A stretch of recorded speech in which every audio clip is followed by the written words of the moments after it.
We're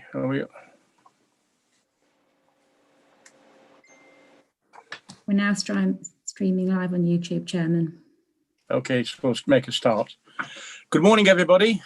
Good morning. And nice to see you all here. It's a lovely sunny day. This meeting of the Audit and Governance Committee, Wednesday the 18th of November. We'll set off and make a start.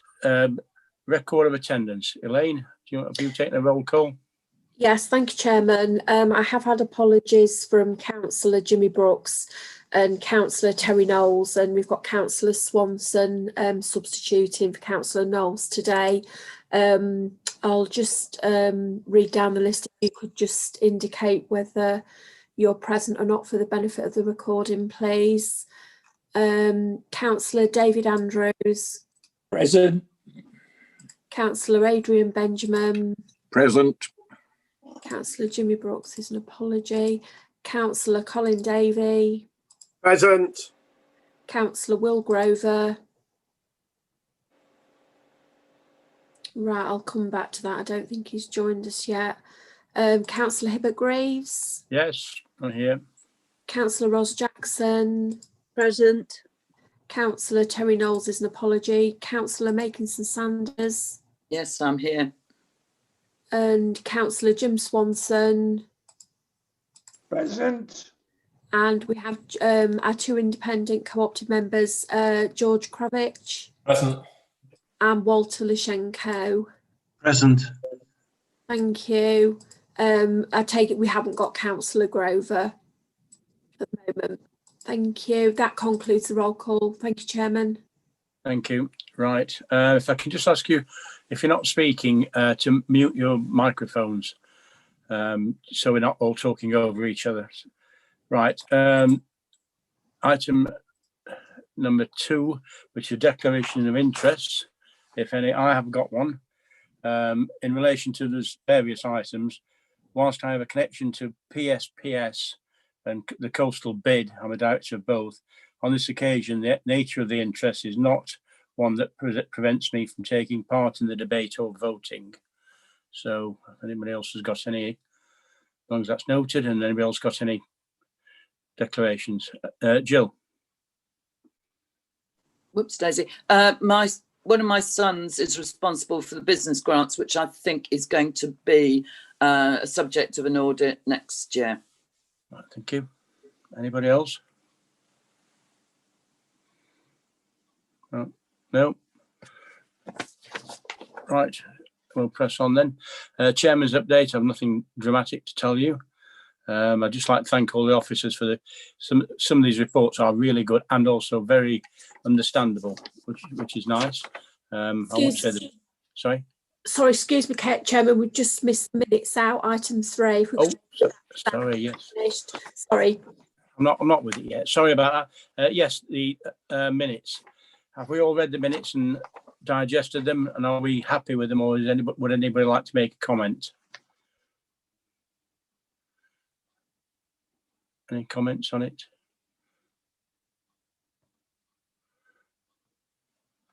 No. Are we happy with the minutes then? Yes, we take that as a. We don't have to vote on that, do we, Elaine?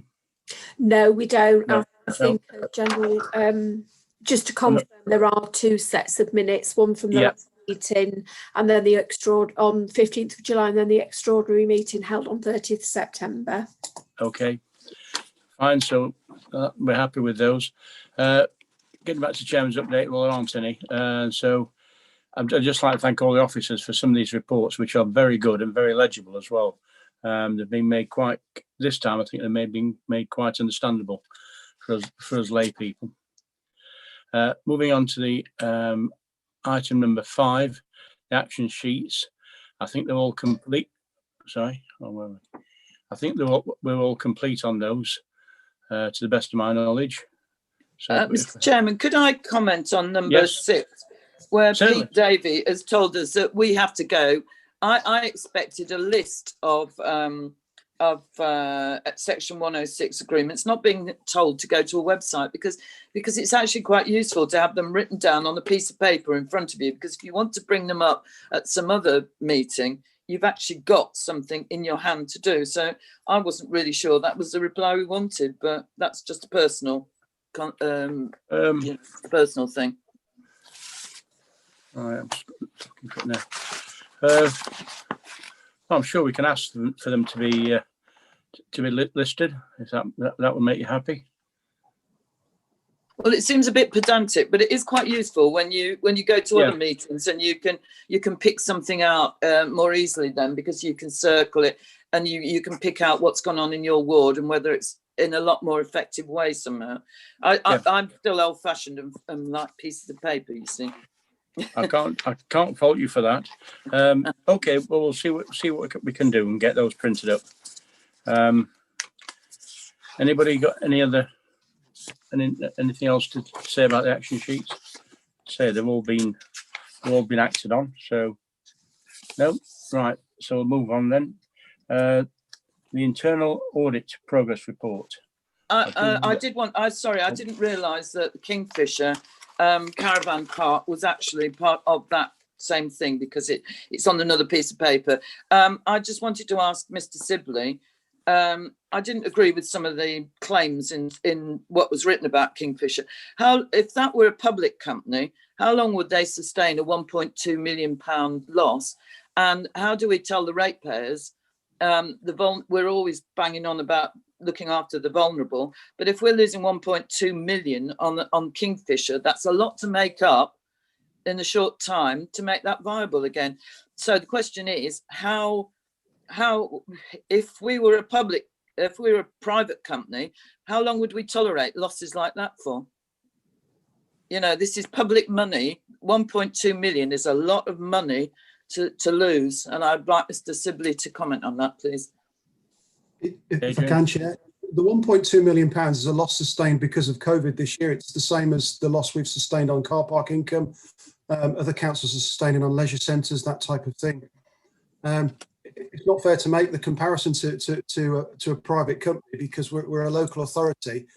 We have received government funding, tranches of government funding, which have offset these losses this year. So I did a full report to the extraordinary audit and governance meeting a couple of months ago, it might have been a month ago, which explained where the losses were that we were getting and how we were meeting those, which we've by and large met. So to the council this financial year isn't particularly great, because the government funding that's coming to offset those losses. So that loss really because of COVID and is a one-off. So I'm not suggesting it's sustainable. It's something that continues going forward, because hopefully next year we're back into normality and that loss there. So you're happy with losing 1.2 million? No, obviously nobody's happy with losing it, are they? That's a silly thing to say. But it's tolerable. I can't say I'm happy with losing any income. However, as I've explained, the losses that not losses, but the shortfalls in income that we've experienced this year have been pretty much offset by the government funding tranches that we've received. Okay, right. Thanks. Okay, are we happy with that? Any other questions before we move on to the next item? No, fair enough. So we'll move on to item 6, the internal audit report, Q2 for 2020-21. I think that's Stacey. Is that Stacey it's going to? Yep. Are you going to present it? It is, Chairman. Yes, thank you. Right, over to you. Yes, thank you. Thank you very much. So we commenced our audit work from the 2021 plan in July of this year. And during the period, we've issued one assurance report, which is Financial Services Key Controls, and this receives substantial assurance. And we've also completed the annual Housing Benefits Subsidy testing on behalf of KPMG. During the period, we've also agreed with management 2 new areas to be included in the plan for this year. And those are health and safety in respect of Magna Vitae and COVID-19 related business grants. The health and safety review is scheduled for Q3 and the business grants is scheduled for Q4. Over the page, on page 42, you'll see the executive summary for the Financial Services Key Controls report. And the next paragraph shows that we have 8 audits in progress at the moment. All of those are a mixture of planning stage and fieldwork stage. We are also in the process of planning our annual combined assurance work. This year, we'll be working closely with the City of Lincoln internal audit team, who currently provide the audit services for Boston Borough Council. This is just to ensure that we streamline the process for the Strategic Alliance. The outcomes of this work will be brought to committee at a future date in the combined assurance report. Over the page, you'll see our performance data as at the 31st of October. This year, we are intending to complete our audit work in 3 quarters of the year. As such, we have reprofiled our targets that you can see in the 3rd column there. And also for members to see that the percentage of agreed actions implemented is showing as 31% at the moment.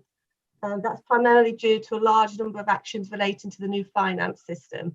The system's not due to go live until the 1st of April. So you'll see further in the pack that those actions have been rolled forward. On page 45 of your agenda pack, you'll see the other matters of interest. There's a number of guides and reports that have recently been issued. These set out some key areas of focus and some areas that members may wish to seek additional assurance. So the summaries can be found within the report, but if anybody wanted the full reports, then we're able to provide those separately. Appendix 1 on page 49 provides you with our standard assurance definitions. And then Appendix 2 goes into details of overdue actions. So on page 50, you'll see a summary of all outstanding audit actions as at the 31st of October. And then over the page, we go into a bit more detail in terms of those actions that were overdue as at the 31st of October. Appendix 3 on page 57 provides you with an overview of the current audit plan, and this will show you what stage each of the audits are at present. And then finally in Appendix 4, this is a record of any of the changes to the plan that there's been throughout the year.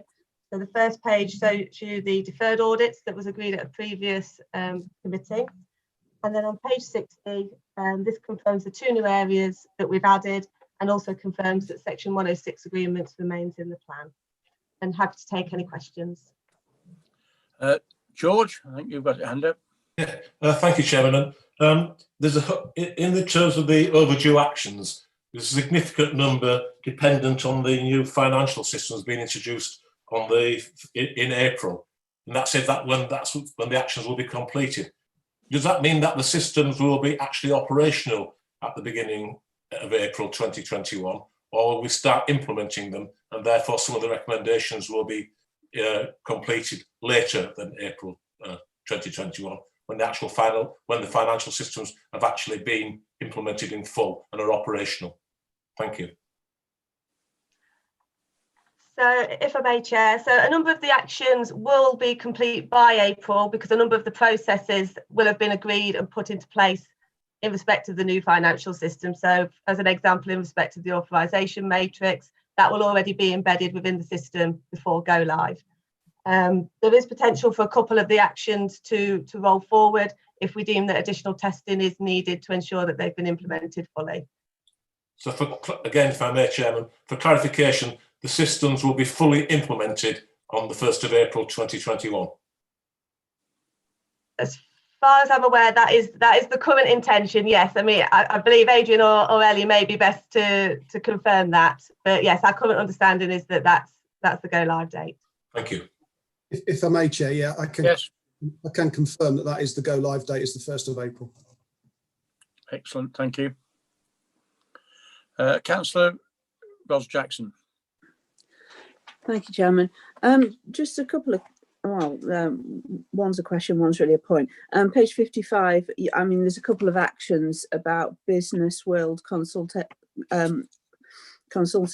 and I was just wondering, what if you could fill in some details about what that is.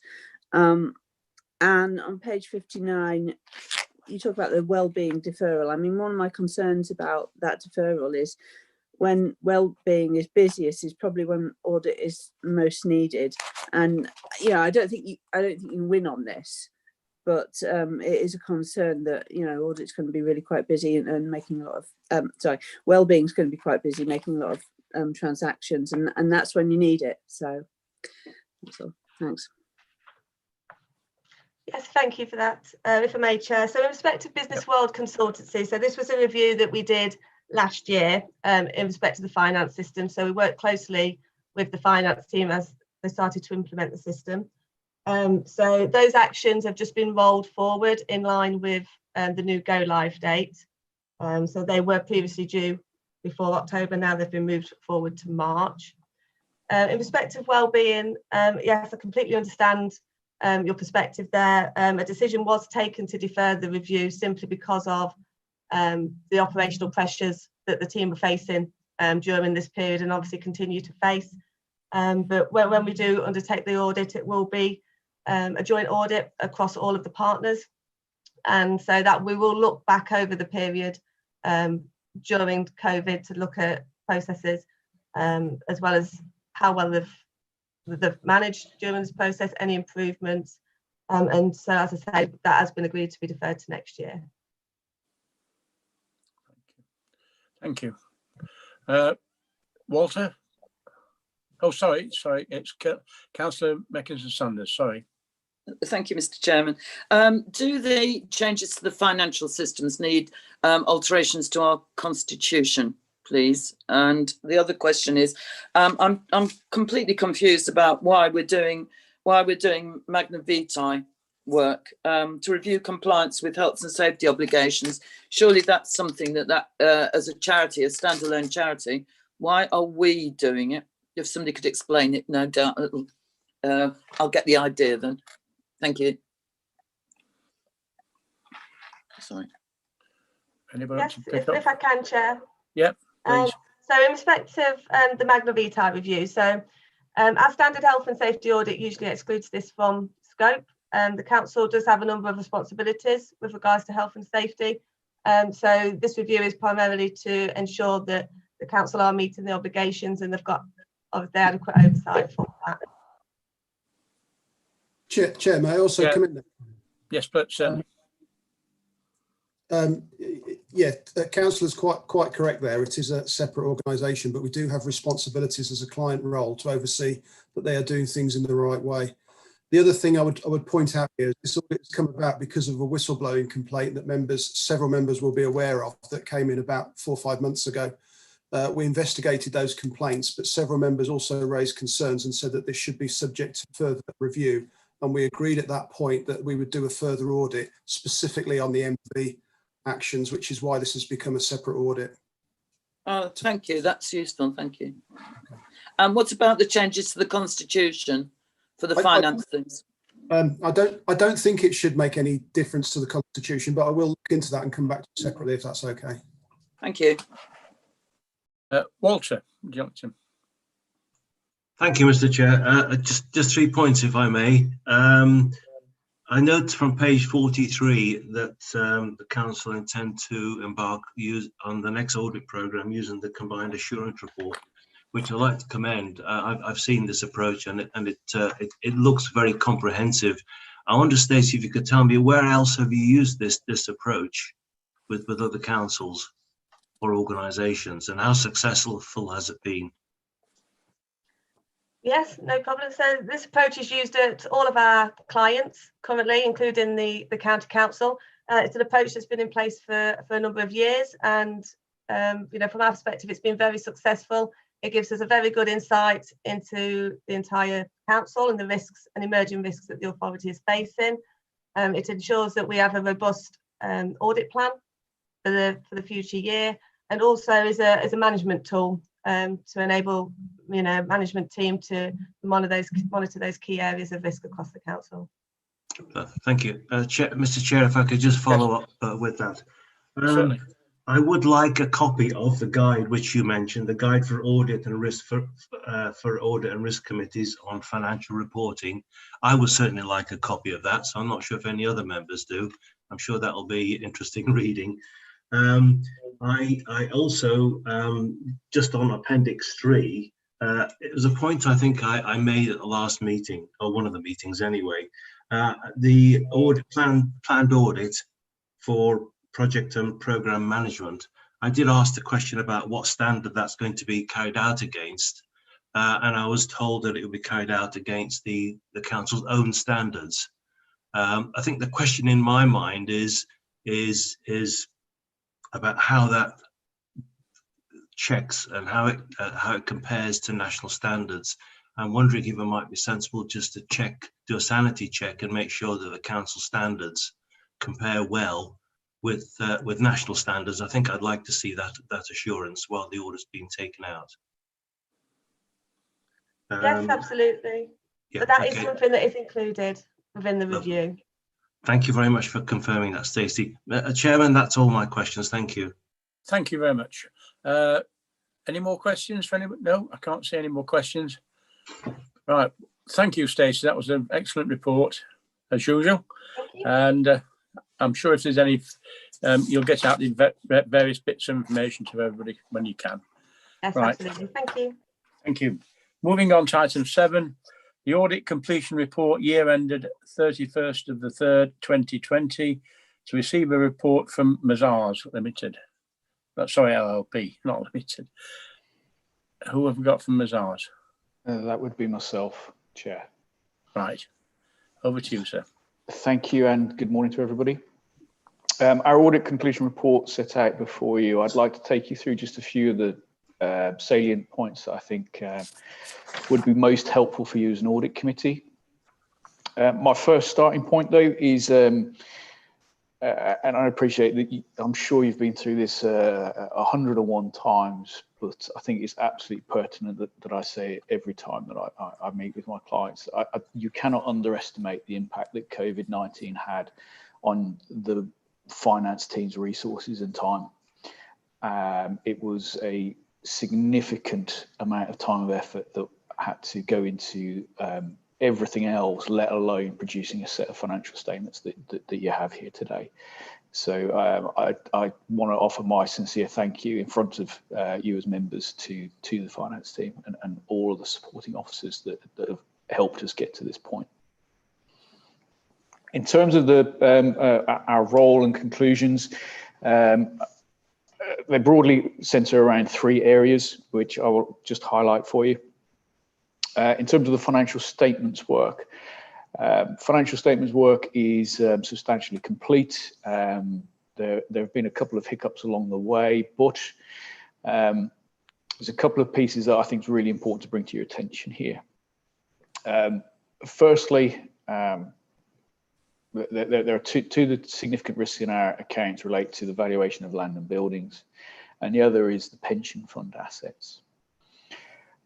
Early on in the year, we discussed with the finance team about a matter that was raised by the Royal Institute of Chartered Surveyors in March, that COVID-19 would create what's called material valuation uncertainty. Now, that material valuation uncertainty would be reflected in the council's assets. Now, for the avoidance of any doubt, and this is why I really want to make sure this is clear, material valuation uncertainty as declared by a valuer means that the assets in your accounts are still the best estimate available. It merely reflects that COVID-19 has created some challenges and has reduced the amount of available data that would have been available at the time. For example, some of your assets, leisure centres, for example, are typically valued on what's called an instant build and a cost build. And at March 2019, obviously there was, very quickly after that, we went into total lockdown, and therefore there was little comparative information to obtain on current build costs. So all this means is that there is an additional paragraph in your accounts that merely reflects that the assets in the accounts are still the best estimate, but there is this thing called material valuation uncertainty that kind of clouds over them. The implications for us is that we have to include what's called an emphasis of matters paragraph. Again, I will stress this is not a qualification in terms of your accounts. It is merely a reflection to say that we recognise that this disclosure exists. We are still proposing an unmodified, an unqualified, which is good, clean opinion on your accounts. But we do have this emphasis of matters. That is very different from last year, but I can assure you it is no different than the other 25 local authorities that I look after, as well as hundreds up and down the country. It is not a reflection of anything that the council has done. It is external factors. The second area that I thought would be useful to pick up, in our report, we said we didn't have the report from the pension fund pension fund auditor. That has been received, and it has been confirmed that the pension fund valuer has also expressed a material valuation uncertainty over the pension fund as a whole, the property assets within the pension fund. As a local authority, you have a share of those assets in your balance sheet, and therefore there is a pass-through of that material valuation uncertainty. So it extends from your own assets into the asset, your share of the pension fund assets. Again, all that means is that the assets are still the best estimate at the time. It was just that COVID-19 has created some disruption. That will be disclosed in your accounts, and we will merely extend our emphasis of matters paragraph to say that it exists in your own assets and is reflected in your share of the pension fund assets. Again, we are not qualifying the opinion. We are merely putting a little bit more transparency around what we do. Again, it is consistent with our approach everywhere else. Broadly, that's all I wanted to pick up in terms of the financial statements. You will see there is an unadjusted item towards the back that just talks about the audit committee would just need to make sure you're content that with management's assertion that it is immaterial. Our view is clearly expressed. We don't see any problems there, but it's a reporting matter for us to make sure we're transparent, and we've brought that to your attention. The second area of our report and our reporting responsibilities sits around the value for money conclusion. Now, first, I wanted to say about this, again, it is really important for context. One thing that is really important, that despite us being in November, the value for money conclusion has a binary cutoff point of the 31st of March 2020. Any kind of activity that takes place after that date does not reflect on our conclusion. So COVID-19, for example, was a matter that, whilst initiated in the beginning of middle of March, the reality is, as a local authority, the arrangements we look at would have been your budget setting process prior to that, all the way to the February 2020 position, because there was no room and no capacity to reflect on COVID in terms of your medium-term financial strategy in the last 2 weeks of March. COVID will be a feature of our next year's audit, but for the purposes of the year ending 31st of March 2020, you will see that we are proposing what's called an unqualified, unmodified, which is a clean opinion that the council does have adequate arrangements through to the end of March 2020. Residual areas of our work revolve around something called the whole of government accounts and electors' rights. What I can say on those is that we've had no objections. So local electors have the statutory right to object to the accounts, ask questions of the auditor about items of account, etc. We've had no such matters to review. Equally, we're also responsible for something called the providing a certificate on the whole of government accounts, which essentially is taking your financial statements so that they can be consolidated into UK PLC, so to speak. The group instructions for that only came out 2 weeks ago, so there's been a delay in the receipt of those. What that may mean, depending on timing, is that we will be in a place to issue the audit opinion, but there's something called the audit certificate that can only be issued once the whole of government accounts certificate is complete. We will endeavour to do it at the same time, but potentially we may not be able to. Again, that is not a reflection in terms of anything that the council has or has not done. So I'm going to pause at that point and just see if there are any questions from members. Thank you. I think George.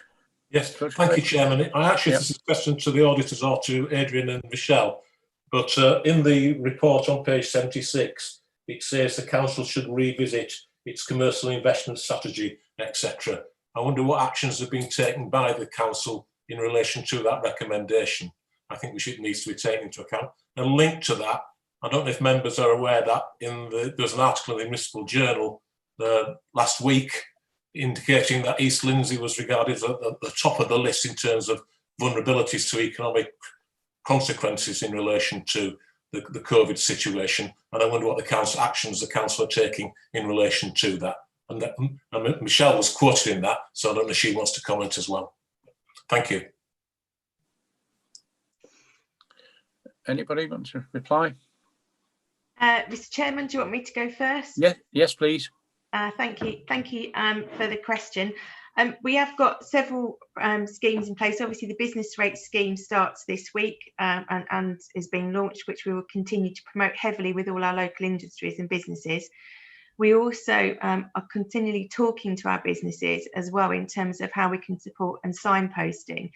And also, I come back to the town deals in a post-COVID way, in a post-COVID world, where part of the submission had to deal with why we thought the submissions to the town deals would benefit the post-COVID recovery. And we've identified that in terms of particularly around the skills agenda to provide the ability to retrain.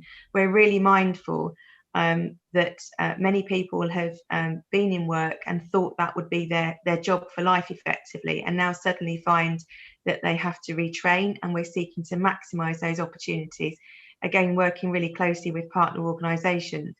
In addition, we're also really mindful about our young people. The demographic 18 to 24-year-olds has seen significant impact in job opportunities, and also because they're linked to often the hospitality industry, they have been hardest hit as well. So that's another factor that we work closely with DWP and again partner authorities in order to be able to maximise and signpost and link, particularly around the apprenticeship schemes as well, and trying to maximise with some of the government initiatives how we can encourage employers who may not be thinking at the moment that they could even have the space to think about apprentices, but how they can actually bring value to the business. In addition, if we think about the work that's happening on Vital and Vibrant for our market towns, that is also designed to create that interest and the footfall and the increased footfall within our market towns to help support the market town retailers and businesses that are operating in market towns. Thank you. Did you want to add anything, Adrian? Or if I may, please, Chair. I Yeah. think the question for me was aimed about, are we reviewing our commercial investment strategy in view of COVID and in view of the risks that this brings? The answer to that is that we're constantly reviewing our commercial strategy. What we'd have to do is balance this with the needs of the authority going forward and the financial pressures it faces, which I'm sure Walter is thoroughly familiar with. There are two or three strands to this. So firstly, we've got the Invest East Lindsey strategy, which we look at, and there are reports coming forward to council on this, and we do that based on the current climate. But I think the main one here that we're looking at is the property investment funds. I think that's the main focus of the recommendation.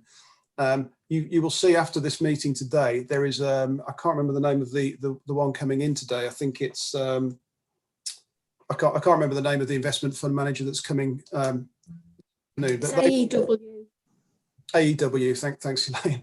I got it written down, but I couldn't find it. They will provide some assurance to members today about what we are doing with property funds. The other thing I would stress to members, because this question does get raised an awful lot, and no doubt AEW will get asked it this afternoon. Investment strategy for property funds is a long-term investment.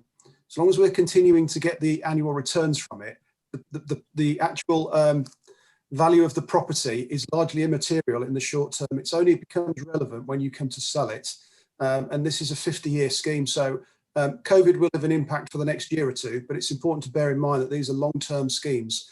And I think you'll find that all the advice that is coming out at the moment is hold your nerve and don't panic. The worst thing you want to do is panic and sell these funds because you're getting the lowest price possible for them at the moment. So in answer to your question, that provides you with a little bit of background to where our thought process is at the moment. But in answer to the short answer to the question is yes, we're constantly reviewing how we look at our investments. Thank you, Chairman. are you happy with that? Good. Yeah. The only other side of it is the long-term future, not directly of business rates. if the pressures from the retail sector and the other sectors about the revisited business rates and what the effect will have on the finances of the council. That's a question for another day, I think. Yeah, sorry, George. I meant to include George, not Walter, earlier. Yes, this will be reviewed as part of the financial strategy going forward, but it is a significant risk to us. If businesses go out of business, then business rates, that income that falls to the council will have a significant impact. But this is a national issue. It's not unique to East Lindsey or any council. It's up and down the country, and it's an issue that all councils are wrestling with at the moment. But unfortunately, there is no easy answer to it. I'm conscious of that. Thank you, Chairman. That's a very full answer. Thank you. Thank you. Councillor Ros Jackson. Thank you, Chairman. On the material uncertainty, we've certainly seen how that applies to the property funds.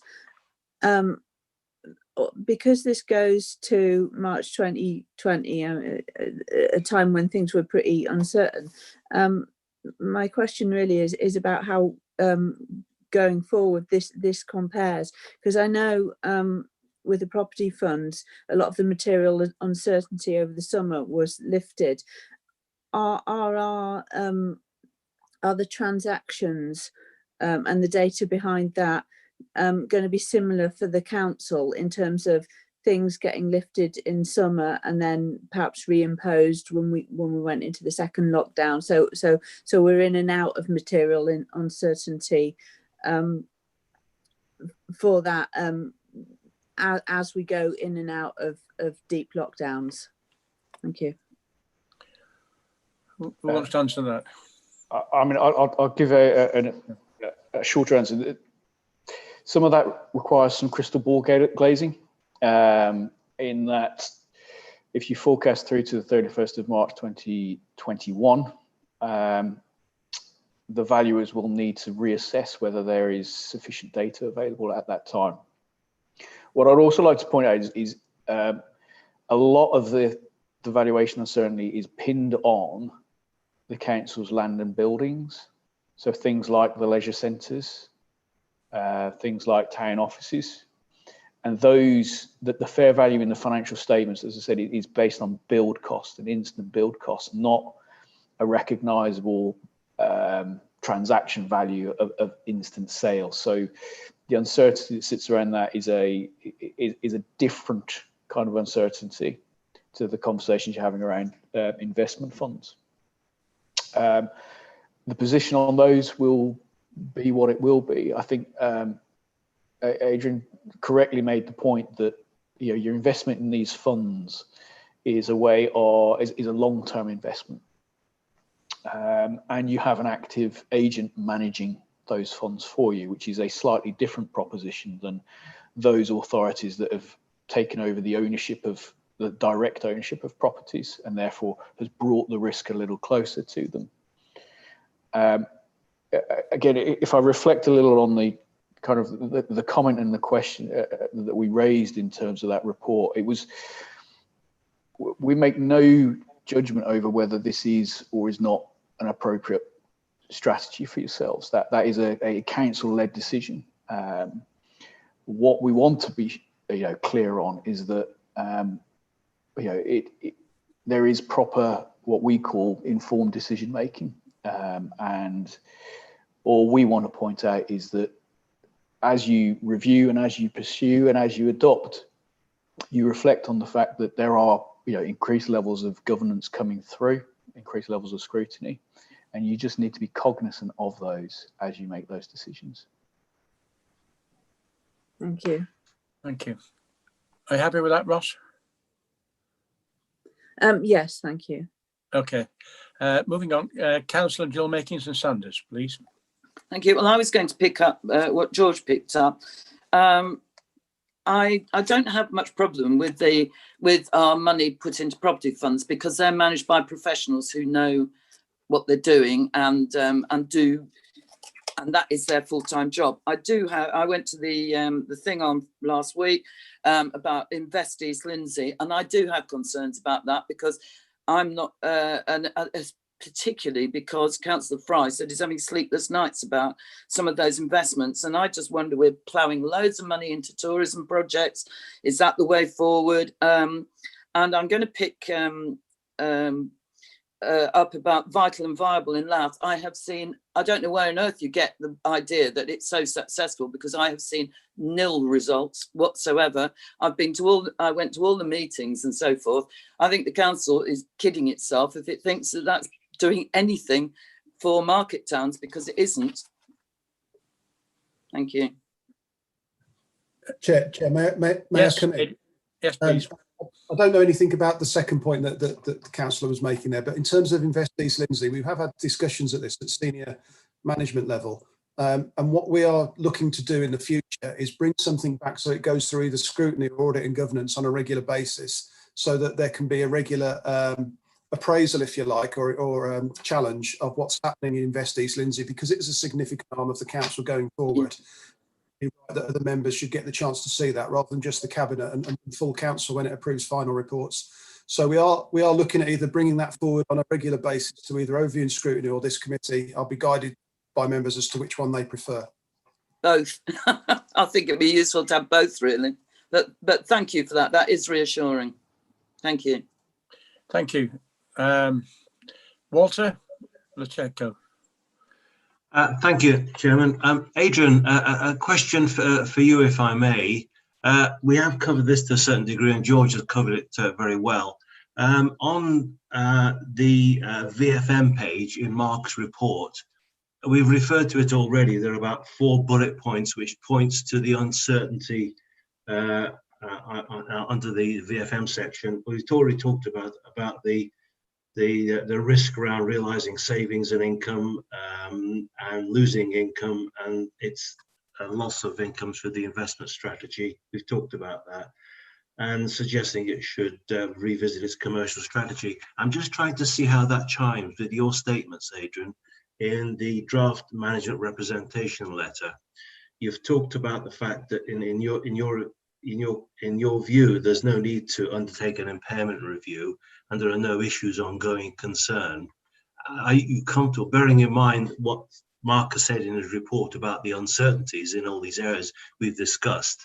Are you still comfortable in making those statements in your letter? Yeah, the short answer is entirely. Going concern, this is a requirement for councils to look at their ongoing, whether they, in a similar way to how this happens with the private sector of company accounts, whether they are in fact financially stable going forward. East Lindsey has got no issues about whether it's a going concern or not. It's got considerable levels of reserves. Yeah. It's got a roughly balanced budget this year, and it's got a roughly balanced budget next year.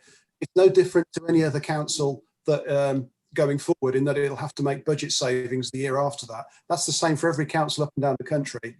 Part of it links in entirely to the investment strategy, because part of the reason to mitigate that risk is to go through and have a level of investments and projects that try and bridge that gap. But we are no different from any other council. But where we are different is that we've got significant levels of reserves. So I've got no issues with the going concern. Now, we are also reliant on what funding we get from the government on that. So again, there is a certain amount of we have to wait and see what the settlement figures come out like. But at this point in time, I've got no reason to suggest that we aren't fluid going forward. In fact, we're in a better place than most councils up and down the country. In terms of assets, let's try and make this simple. I'm not particularly concerned if the value of an asset increases or decreases in the short term. The way I look at these investments, in particular the property funds, the way I'd explain this, it's a little bit like buying a house and then renting it out. So long as you're getting the monthly rental from it, it's fine. The value of that house can increase or decrease, but if you're not having to sell it for another 50 years, it doesn't matter if you've got short-term fluctuations. It's what the value of it will be when you come to sell it. And the worst time that you can possibly sell it is when you're going through a housing crash. So that's how I would explain that. So long as you're getting the monthly returns from it, there is no cause for concern. Property fund investors will tell you this afternoon, they are changing their strategy all the time. One of the things they may talk about is they're taking money out of town centre investments and moving it into warehouses, because that's how they see the market going forward over the next 10, 20, 30 years. I see it no different to that. So long as we're getting the monthly rental income, I'm comfortable. I would be less comfortable if we were in year 45, 46, but we're a long way off that.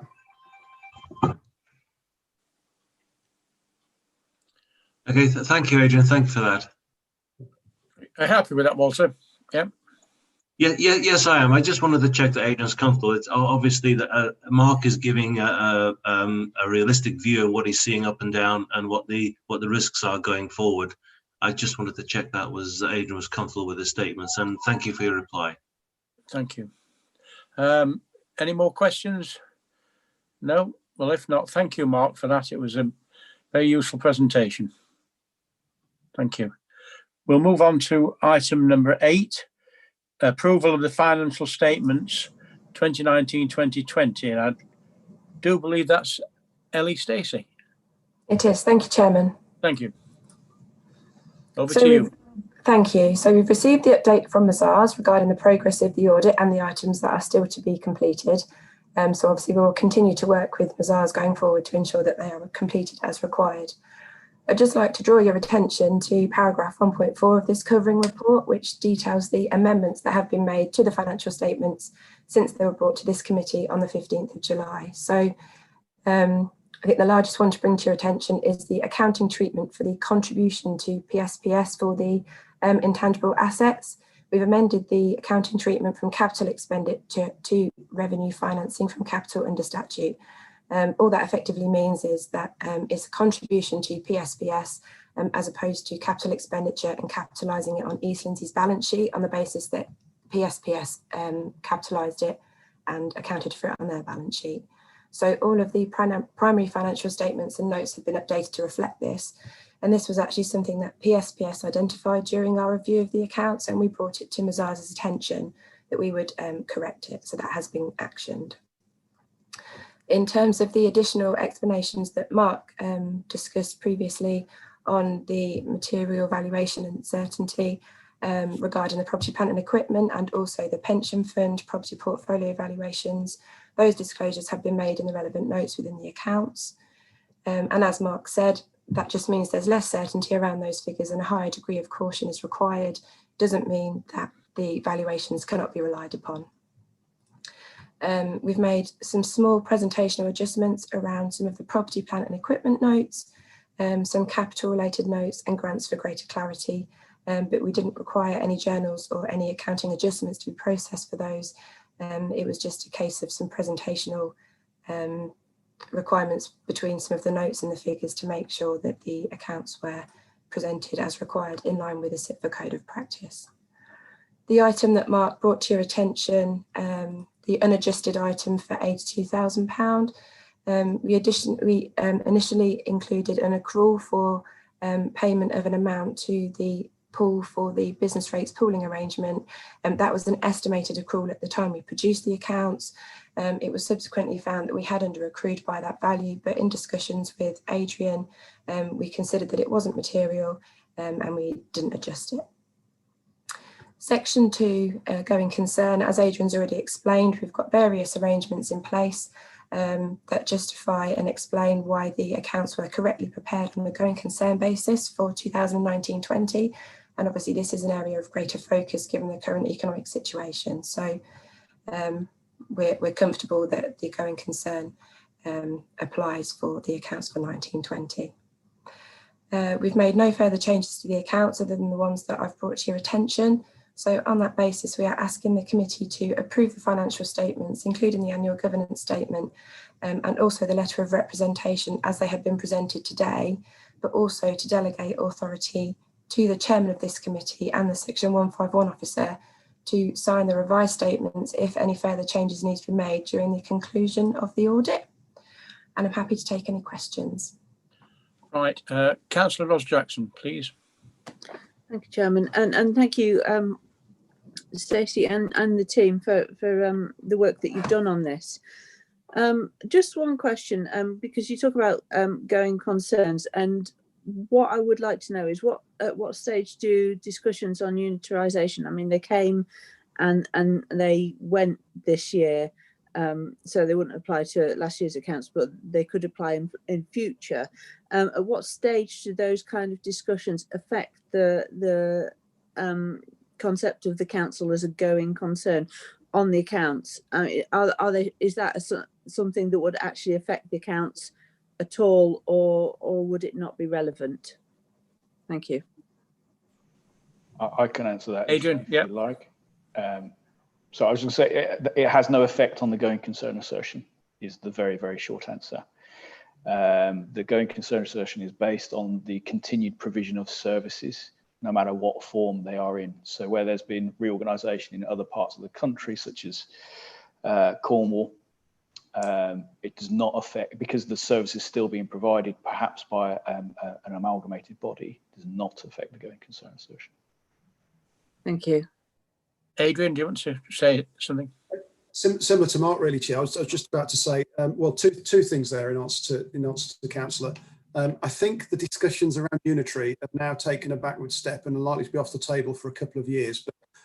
But the things like this change on a week-to-week basis, so it could all be completely different next week, and it could be back on the table again. But at the moment, it stands that it's something that's been kicked into the long grass for a while, for Lincolnshire at least. In terms of going concern, I agree with Mark. The idea of unitary is actually to strengthen your whether you believe this or not. Part of the argument from government is that if you go down the unitary route, it strengthens your financial position rather than weakens it. So it should have no effect on it whatsoever, other than if you believe what the government rhetoric is on it, that it should strengthen your position. Are you happy with that, Ross? Yep. I am, thank you. Yeah. Any more questions from anybody? No? Chair, may I just at this point? I'd just like to say to members of the committee at this point, you can't underestimate the amount of work that goes into producing the statement of accounts. It's an extremely complicated and long-winded process. It's a 100-odd page document, and it involves an awful lot of work of officers. So I would like to thank Ellie and her team for the work that's gone into this. It is a great achievement of what's been happening in the COVID environment. So thank you very much, Ellie. Yes. Thank you. Thank you. I'd like to echo that as well. It's been a very good report. Walter. Yes, but I think you've taken the words out of my mouth, and so has Adrian. I actually found this report readable, Adrian and Ellie. It was okay. The subject matter may be a bit dry, but I can understand about 90% of it, which was good. So thank you very much for that indeed. May I just pick up two small points? This may not be the appropriate time, but maybe a point for discussion at some other time. But I noticed on page 93, there are a selection of KPIs there.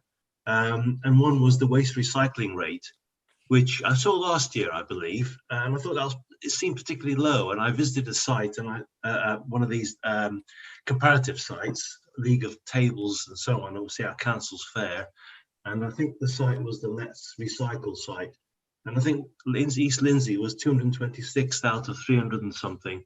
So we seem to be quite low in our recycling rate. So I just wondering, I don't expect an answer today on that, but that seems particularly low as a target rate, and it would be nice to see that raised in some way. And the other question was on page 97, just some clarification on the capital programme, Adrian or Ellie. I know that obviously I had to roll some money forward from last year into this year. I'm wondering, I suspect that you may not be able to have expended everything, but how is that going in terms of the capital programme? Because the money's gone from last year, 1920, into this year. So I'm wondering if there have been any problems in actually spending the money with all COVID and everything. Do you want me to come in? Yes, please. Yes, please. You can now. So in answer to the recycling, I'll take that back to the senior management team to raise a point on your behalf. It's a fair point, and I will take that back. What I'll also do is forward you later today or tomorrow the current capital programme, how it stands at the moment, so you've got the detail behind it. What I can tell you is that the capital programme is almost certainly going to be underspent this year. Most authorities underspend it every year and carry forward amounts forward. But what I'll do, I'll forward you the detail later on, if that's okay. Thank you very much, Adrian. Thank you, Chairman. Thank you. Right, I think we need to go to a vote on this, don't we? Yeah. So, Elaine, are you going to do a roll call? Yes, Chairman, sorry. It's to approve, it's for or against? Right, thank you. Councillor Andrews. Is Councillor Andrews still with us? Sorry, I was on mute. 4. Okay, thank you. Councillor Benjamin. 4. Councillor Jimmy Brooks is an apology. Councillor Davey. It's become disconnected, Elaine. So Is he he's not been okay? here. Thank He you. went at 11. He did say he'd gone at 11. Councillor Grover. 4. Thank you. Councillor Hibbert Greaves. 4. Councillor Jackson. 4. Councillor Knowles is an apology. Councillor Makinson Sanders. Yes, I support it. Thank you. And Councillor Swanson. 4. Thank you, Chairman. That's concluded. Thank you. It's carried. Excellent. Thank you. Right. Thank you for that. Moving on to item number 9, Midterm Treasury Report 2020-21. To receive a report from Treasury Manager at PSPS, that's Sean Howson. Sean. Thank you very much, Chair. The report you have on page 205, the overarching report, provides a very brief summary of the Appendix 1. I don't propose to go over the report, so if we go to Appendix A on page 209 to 10, the report has been written in accordance with the requirements of the Chartered Institute of Public Finance and Accountancy's Code of Practice on Treasury Management. And basically those primary requirements are that the Council produces treasury management policy statements, treasury management strategy statements, an annual investment strategy and minimum revenue provision policy ahead of the financial year, a mid-year review report, which is this report that you are receiving now, and finally an annual report at the end of the financial year. Delegation by Council of the role of scrutiny of treasury management and strategies and policies is delegated to a specific named body, and Council has delegated the Audit and Governance Committee to be that body. In paragraph 3, you'll see details of an economic and interest rate update provided by Link Asset Services, who are the Council's external Treasury advisors, and this was provided as at the 7th of October, and this report refers to the period 1st of April to the 30th of September 2020. I don't propose to go through all those details in the economic summary and interest rates, but the key points are basically interest rates remain very low and have been unchanged at 0.1%, and that remains unchanged, and you'll see later in the report that there is no expectation at the moment that that rate is likely to increase or decrease in the future. Gross domestic product for the UK, that's subsequently been revised from 28% to 23% and then revised down to 21.8%. Unemployment rate, that's revised down from 9% in quarter 2 to 7.5% by quarter 4 in 2020. And as far as the consumer price index, or other words, inflation, the expectation is rise above the 2% target in quarter 3 of 2022, so quite a way ahead. A further point to raise is the fact that the Bank of England has squashed any idea of using negative interest rates, at least in the next 6 months or so. I will discuss the issue of negative interest rates a little bit later in the report. There is a lot more information there in relation to the global economy and interest rate expectations, but I don't propose to go through that. I can answer questions later if you wish. The table on the top of page 215 shows the expectation of Link's expectations for interest rates, and you'll see up to March 2023, the base rate is expected to remain 0.1%. And you'll see from the PWLB borrowing rates, they're relatively flat through to March 2023.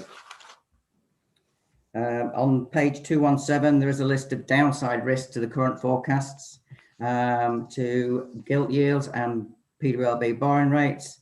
And just to point out, at the time the report was produced, the UK, one of those risks was that there would be a second nationwide wave of virus infections requiring a national lockdown. And as you are be aware that that has actually happened.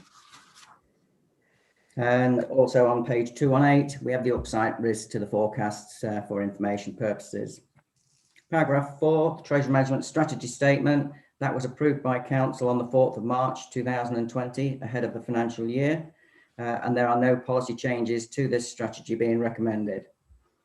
Paragraph 5 refers to the Council's capital position and its prudential indicators. And in paragraph 5.1, you'll see details of the position in relation to capital expenditure. The original estimate was for capital expenditure of 9.5 million, and the actual expenditure to the 30th of September was 868,000, and the latest approved programme as at the 30th of September was 16,229,000. This will take into account the slippage in the previous year's financial programme, which will have been brought forward, and other changes approved by council. A full detail and breakdown of that capital expenditure is shown at Appendix A1 at the end of the report. In relation to the financing of the capital programme, you'll see that in relation to that capital expenditure, the whole of that capital expenditure programme has been financed or is expected to be financed from council reserves, capital receipts, grants, etc. So there is no increase in the council's borrowing requirement for the current financial year.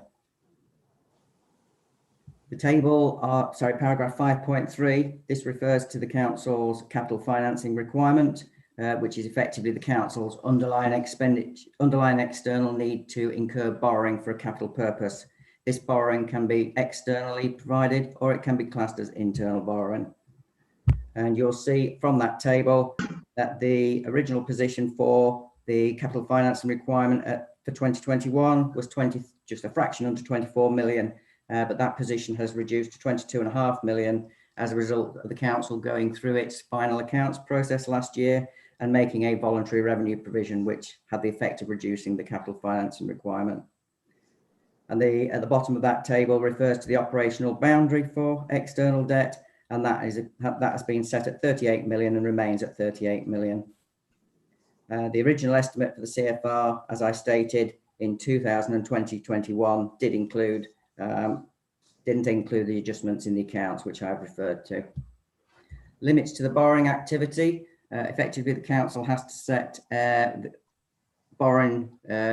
external borrowing and limits in relation to its CFR. It's not able to borrow in excess of the council's capital financing requirement, the capital financing requirement being its underlying need to borrow. And you'll see that the council, as I stated before, is these capital financing requirement figures of 24 million dropped down to 22.5 million, and the council has actually got external borrowing of 20 million, so it is below that figure. The overall borrowing limits that the council has considered to be affordable was set at 44 million pounds as the original estimate in the Treasury strategy approved, and that remains at 44 million. Paragraph 6, the annual investment strategy, that was approved by council on the 4th of March and sets the council's priorities as security of its capital, the liquidity of its capital, and then the yield achieved on it. The council will aim to achieve optimum return on its investments commensurate with proper levels of security and liquidity and within that agreed risk appetite. As shown by the interest rate forecasts in section 3, it's now impossible to earn the level of interest commonly seen in previous decades, as interest rates are barely above zero now. The bank rate is at 0.1%. And while some entities, including the UK Debt Management Facility, have started to offer negative interest rates. On the subject of negative interest rates, the Bank of England has said that it's unlikely to introduce a negative bank rate, at least in the next 6 to 12 months. But some deposit accounts are offering negative rates due to the amount of cash that is swirling around in the market trying to find a home. One of the reflections on that has in the past been the reduction in the equity markets because people were selling equities. That position has started to reverse a little bit and equity markets are starting to pick up. So hopefully that will take up some of that slack of cash in the market. And in relation to money market funds, the council invests in money market funds and the yields on those have been drifting slowly down and they are currently at 0.05%. Interlocal authority lending and borrowing rates have also declined due to the surge in the levels of cash seeking a short-term home. In relation to the creditworthiness of the council's institutions that it lends funds with, these are kept under constant review and we act accordingly as and when these change. Paragraph 6.3, investment performance. The original budget for investment income was 1.3 million. This was reduced by £1 million at the meeting of the council on the 10th of June as a result of COVID implications. And at the end of September, investment income was estimated to be approximately £558,000, which was £405,000 above the profile budget. This is still an estimate, as actual returns on property funds to the 30th September are not likely to be known until the end of November. But as and when they are received, we will adjust the Q3 position when you receive that report. Average level of funds for the first half of the financial year has been £81.4 million. This is considerably higher than normal due to the amount of government grants received for COVID business grants, whereby East Lindsey received £62 million to distribute. Treasury investments achieved an average rate of 0.554% compared to the average 3-month LIBOR rate, which is currently 0.106%. Property fund investments have achieved an estimated rate of return of 2.91%. That gives a combined rate on all investments of 1.367%. Estimated outturn for investment income is estimated to be £710,000 above the revised budget, making a figure of £1,015,000. This may change depending on returns achieved by property funds. During the financial year, the council's made investments in line with the agreed treasury management strategy, and the table at the bottom of page 224 provides details of the financial investments that the council has as at the 30th of September, giving a total of £46.4 million. Just as an indication, in relation to interest rates on new investments, the 1-month rate now in the market is 0.02%, and that is through from 1 month to 3 months. But if you invest in 6 months, the current rate is 0.1, 9 months 0.18, and 1-year investments are achieving a yield of 0.2. And the graph up top of page 225 shows the direction of interest rates in the market over varying periods of time. And you'll see from April through to September, effectively they have been on a decline. And the 3-month rate in the market is actually now negative. But we haven't made any investments at the moment at negative rates. As we've discussed in the meeting earlier, the council has invested in property funds, and the table at the bottom of page 225 shows the details of the council's purchase funds, which cost just a fraction under £28 million. And the table on page 226 provides details of the valuations and returns on those funds as at the 30th September, which gives that purchase cost of £28 million. Net asset value at the moment of just over £25.8 million. So that gives you a total loss since purchase of £2.16 million, and the half-year loss since the start of the financial year of £940,000. Just by way of information, these losses have started to reduce, and in October we are now in a situation where the funds are started to gain in value again. October we saw a gain of 83,000 in total. So hopefully, but this can't be guaranteed obviously, hopefully this trend is starting to reverse and we're starting to get into the situation where we may get increases in valuations again. The estimated combined return is the projected dividend distribution yield, and is based on annualized fund capital gains and losses. And this is the position at the 30th September. And I just wanted to point out that capital values will fluctuate year on year. Just one point on those valuation reports for those property funds. In relation to the Hermes Property Fund, we have received further information since the report was written, and now that projected annualized distribution yield is set at 3.9%. Not 2.67%, so the returns have been higher than expected. Page 227, you'll see an analysis of the dividend distributions that the council has received and the borrowing costs in relation to those property funds since up to the 30th September. So actual distributions received prior to the 2021 financial year was 2.1 million. With borrowing costs of 642,000. So that gave a net benefit to the revenue position of just under 1.5 million. The budgeted position was expecting a net benefit of 280,000 at the 30th September, and that's actually come out at 162,000. So lower than projected, but still positive. So an additional contribution to revenue of 162,000 in the year. And that gives total distributions since the funds were purchased of 2.5 million, borrowing costs of 889,000, giving a net benefit to revenue as a result of these investments of just over 1.6 million pounds. Section 151 officer confirms that approved limits within the annual investment strategy were not breached during the first 6 months of the current financial year. In relation to borrowing, the council's capital financing requirement for 2021 is currently projected to be £22.5 million at the end of the financial year. And as previously stated, the council's external borrowing position is currently £20 million, all with the PWLB at an average rate of 2.465%. In relation to debt rescheduling on that £20 million external borrowing, there hasn't been any economic benefit in rescheduling any of that borrowing at the current stage, with interest rates being so low. That is likely to cost the council money if it was to reschedule.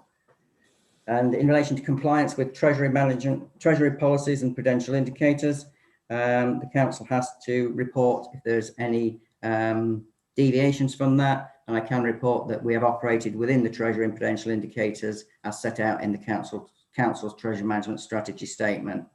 And the final point that the council has to report is any changes to risk appetite. And at the moment, there has been no change in risk appetite since treasury management strategy statement was approved on the 4th of March. As I stated earlier, you'll see on page 230 a breakdown of the capital expenditure and what that expenditure has been spent on in relation to the schemes, or what's in the programme. And as you'll see there, that refers to the revised budget of just over 16 million, actual expenditure of 868,000, and a projected outturn of 17.7 million.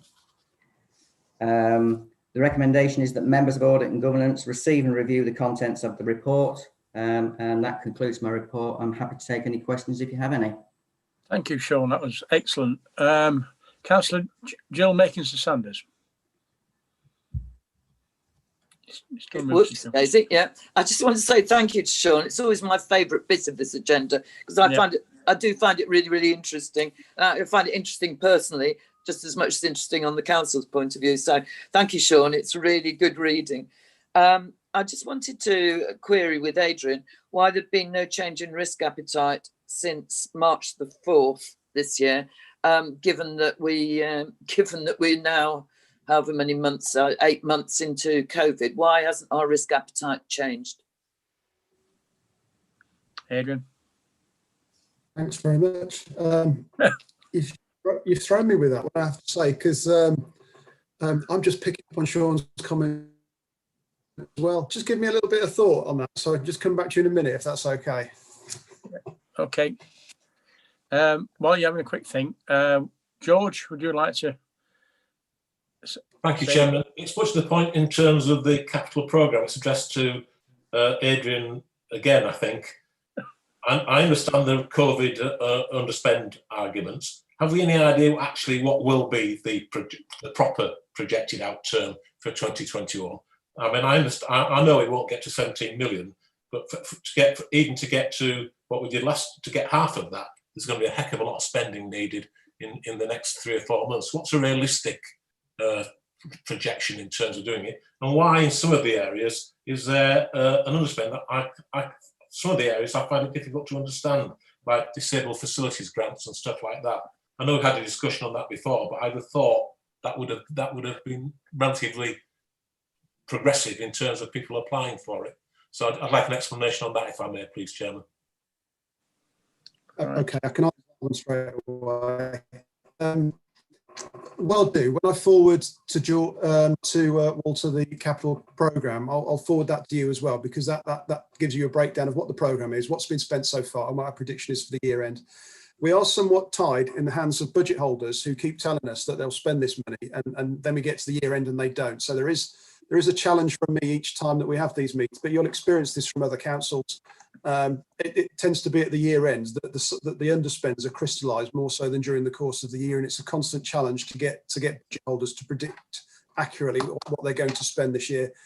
on a general basis, I'm fairly certain there will be a huge underspend because there's some projects that are in the capital program that won't be spent this year, such as leisure centres that aren't likely to be progressed this year because they're part of the town's funds bid now.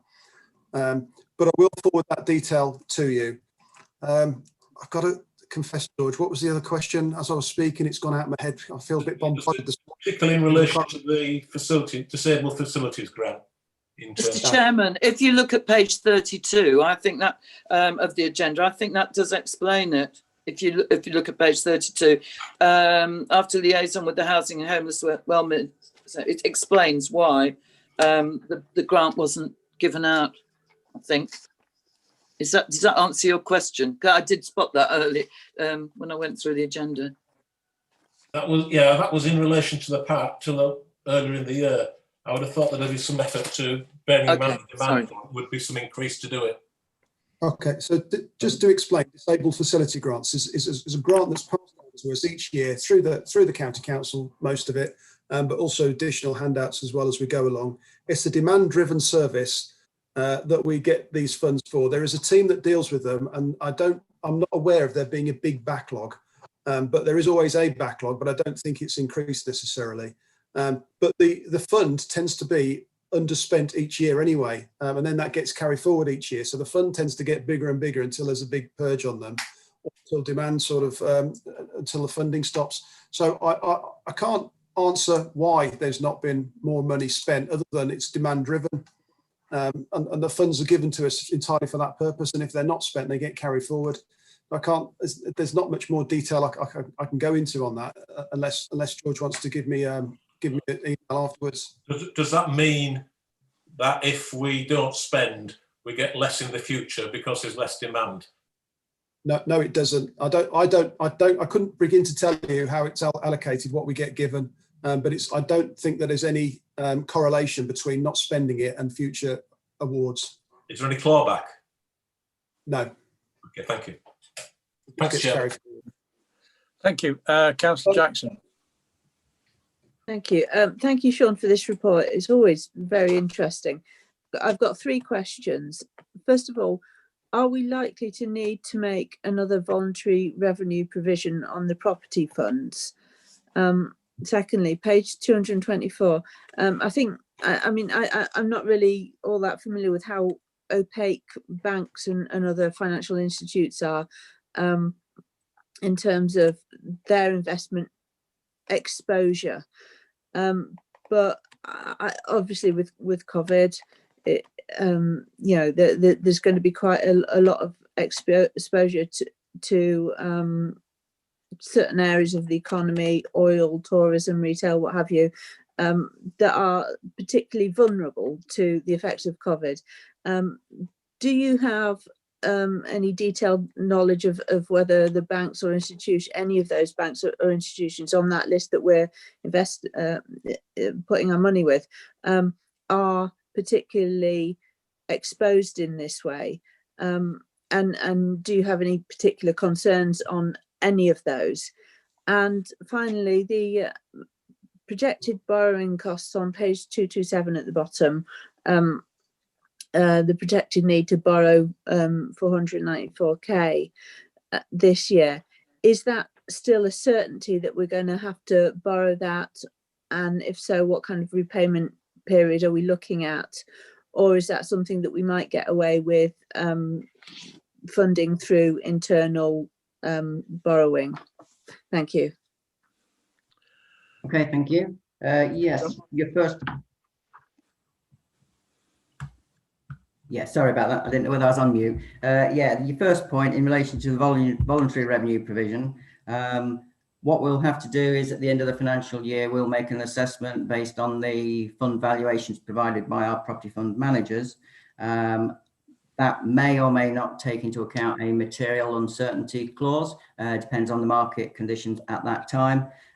So if the valuations of those property funds have decreased in comparison with the valuations as at the 31st of March 2020, which according to the table on page 226, at the moment that is £939,000 down, albeit that will be adjusted up a little bit by 83,000 for October. what we'll do is we'll do an assessment at the end of the financial year, and if the situation is that those funds have gone down again in value, it may be that a further voluntary revenue provision contribution will be made.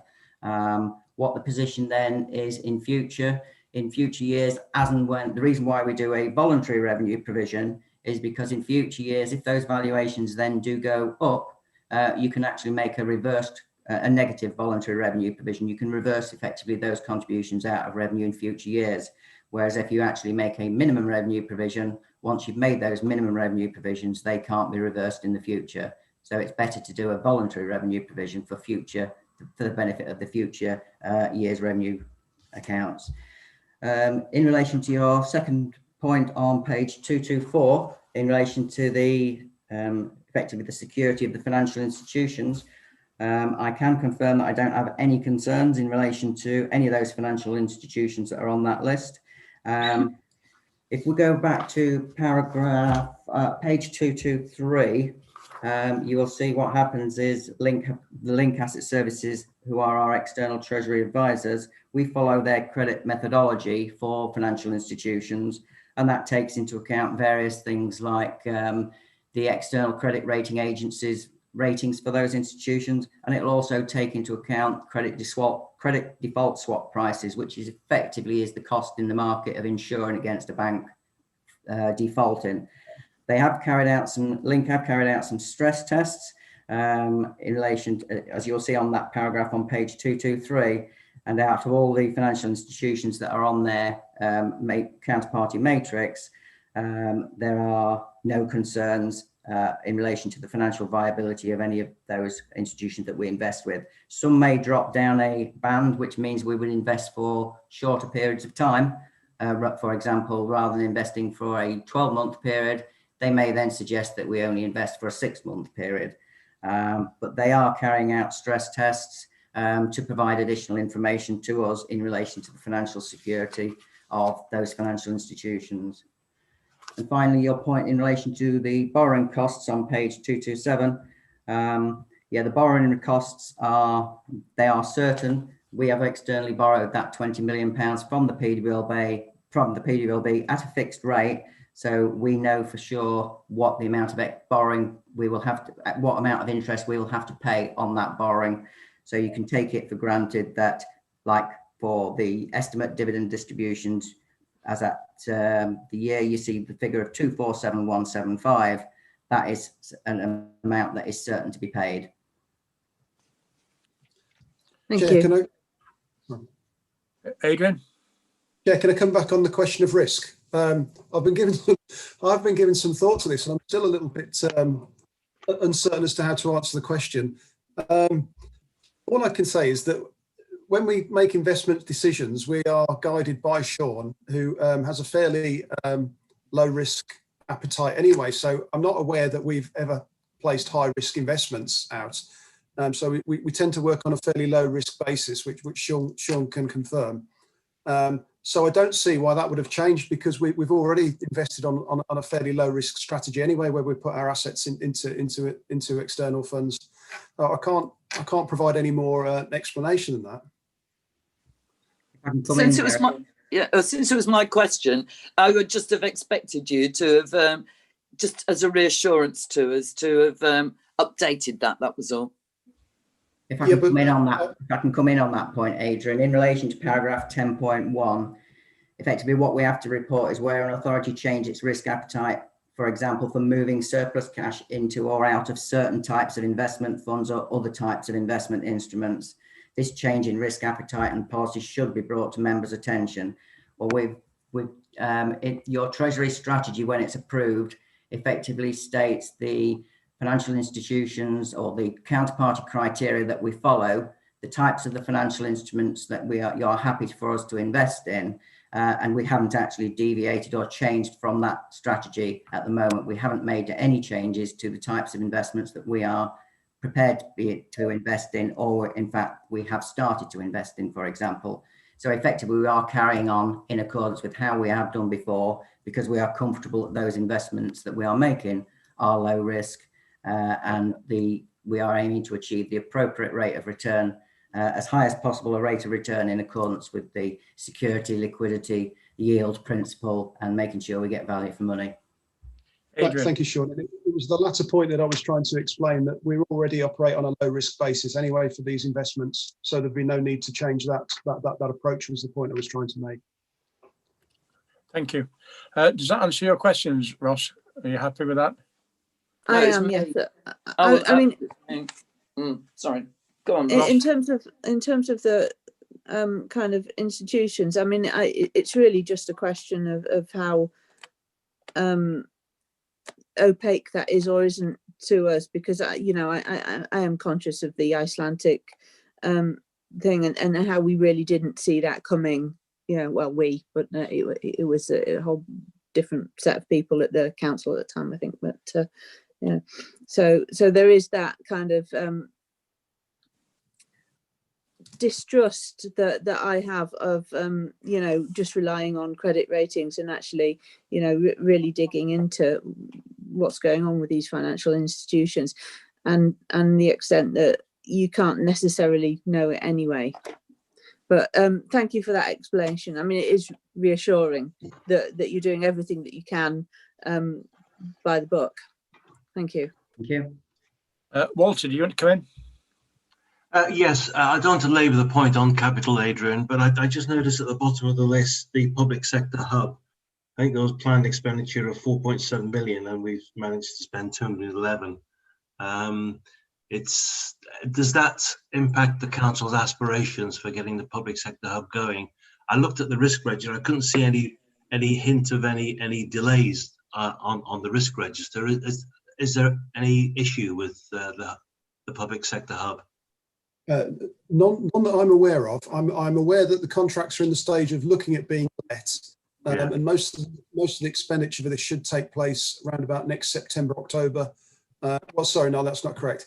The completion date is around about next September, October. So the expenditure will be on an ongoing basis till then. I think there are one or two key decisions that we are waiting on. One of which is the LEPS decision. I think that was due late last week or early this week, and I haven't heard the extent to which they'll be funding this. But as far as I'm aware at this point in time, I don't know that there is anything to suggest that the move to the hub is still going ahead and full steam ahead. Okay, thank you. Thank you, Walter. Any more questions? No. I'd like to thank you, Sean. That was an excellent presentation. It always is, and as it's been said before, it's very interesting. It's the best reading of the day. Keeps me occupied on a Sunday afternoon. Right, moving on. Item number 10, information governance annual update. To receive a report from the Data Protection Officer and Corporate Compliance Manager. I believe that's Alison, is it? Alison Sparks? Yes, it is. Good morning, Chair. Thank you. Good morning, over to you. Yeah, I'd just like to present my short report for committee to take note of, please. I'm required to give a report annually to you under the GDPR as part of my role. And this report covers both information management and data protection. So it is relatively short and it's quite a high level summary. Since April, we've had a bit of a drop in requests for information, both from members of the public for their own data and for journalists and anybody else that requests information from us as a public authority. They certainly dropped for a while over the period of lockdown, but they've picked up again and the officers are dealing with them. We had a small backlog very briefly, but only with about 10 that weren't answered on time, which is pretty good. We have several hundred a year. And the regulator, the ICO, weren't taking any action against us, obviously, because they realised that services were redeployed elsewhere during that first period of lockdown. I've started my compliance work with the services. The first audit documents went out actually to one of the services yesterday. So I am personally a little bit behind with my work, but I would have started at the beginning of the year. But obviously I was also taken away to deal with data sharing arrangements for the services to do with the test and trace payments and the business grants and things. So my work concentrated on that as well for quite a long period of time and does continue. But I'm still hopeful that I'll get my compliance work completed by year end. I'm reliant on the services doing their part before I can review their data and set them up ready for next year for anything else that they need doing. But I'm hopeful that that should all be done, and anybody that doesn't get their documents back to me, obviously I'll just work with them to ensure their compliance going forward. I haven't reported anything to the ICO on behalf of the authority this year, so we've had no significant data breaches. Matters that have been reported to me as the data protection officer, I've investigated internally and not reported anything that needed to go any further. And apart from that, I don't think there's anything else particularly controversial. There'll be a law change again, probably at midnight on the 31st of December, for me to quickly read before the next day, but I'm not expecting significant changes once we exit the EU, and I expect most of the legislation for data protection will remain as it is and just evolve naturally as services do. I don't know if anybody has any questions. Yeah, Councillor Jackson. Sorry, trying to, sorry, I'm having a bit of an issue of unmuting there. Yeah, a couple of questions. Page 234, when you talk about the Information Commissioner's Office, there's a mention of a case, and obviously you don't go into much detail, but you mentioned that this case was discontinued by the claimant and you're looking to recover costs. I think my question is, are you looking to recover costs in the absence of a ruling from the ICO? And it, you know, it just looks in that report like there's an issue of fairness and how we treat our residents fairly with that. So what I would like to know is if that is, you know, part of our policy to do that, and if so, you know, where's the fairness in that? Page 236, you talk about the risk, particularly of having unnecessary data, and I just want to highlight that there's probably also a risk of overzealous deletion in terms of, you know, that there may be data that the council needs to perhaps defend itself in cases. So I just wanted to highlight that. But apart from that, yeah, thank you for this report, and it seems like we're on largely the right track. Thank you. Yes, I would agree. If I can just take those 2 points. Yes. The first one, under the ICO paragraph, that's actually 2 separate points. So the matter that the ICO dealt with was a freedom of information request, where effectively we were in the right, we didn't need to take any more. The final paragraph of that section that does refer to a court case concerning a data breach, that was a matter where the claimant discontinued the proceedings.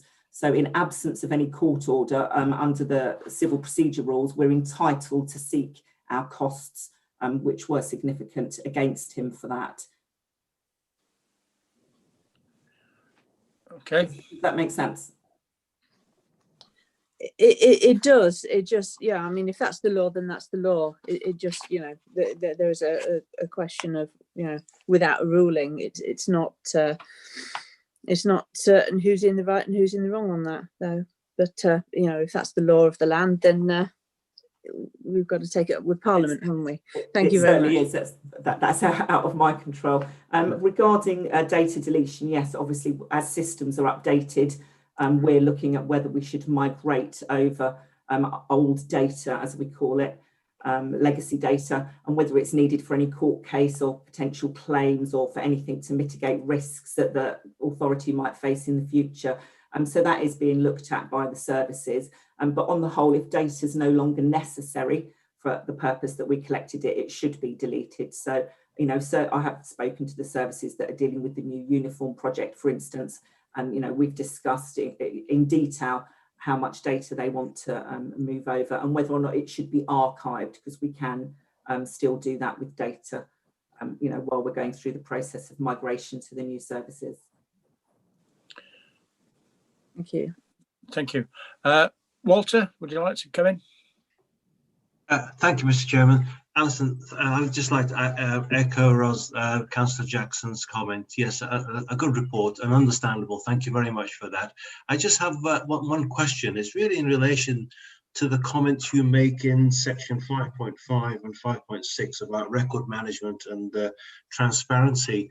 I'm just wondering if you could tell me what steps are being taken to ensure that record management processes, robust and record management processes or GDPR requirements are included in any new systems which are being developed by the council. I'm thinking of the new finance system for once, which is coming online, and any others. Are you consulted in our GDPR requirements built into the specification of requirements for any new systems?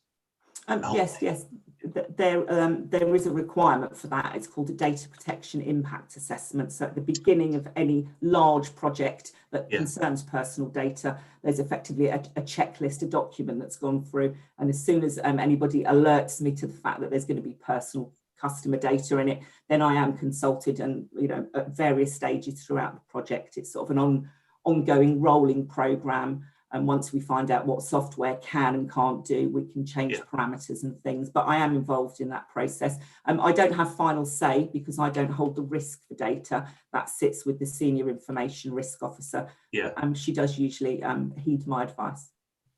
Good, but you're a key consultee, which is the main thing. Thank you for that, Alison. Thank you, Mr. Chair. That's my question. Thank you, Councillor Jill Makinson-Sanders. Do you want to question? Yeah, I just wanted to make a comment actually about overzealous deletion. My residents sent a report into the council, which unbeknown to me was deleted, and I do think there should be a courtesy that if deletion is going on, the ward member should actually be informed that that valuable information that was sent in good faith by me and my residents, it should be noted to me. And I just they were extremely unhappy. There's been no explanation to it whatsoever. It concerns residents' car parking, and there were, there should be something in our governance that ensures that ward members are informed. I'll certainly make a note of that. I can't comment on an individual case, and it's certainly not anything that I know about. But as I said earlier, all data, personal data of customers, residents, if it's necessary for a purpose, then we can keep it. If we no longer need it for anything, then we're obliged to delete it. Obviously, we can keep facts and figures about things if there was a car parking or a planning issue without the personal data, the names of people. So that might be something that you'd want to address with the service manager that was dealing with that. But it was an ongoing situation. There hadn't been a final closure to any of this. It was an ongoing situation. So I was even more miffed, to tell you the truth. And I do think there should be a protocol that ward members are informed of things like that.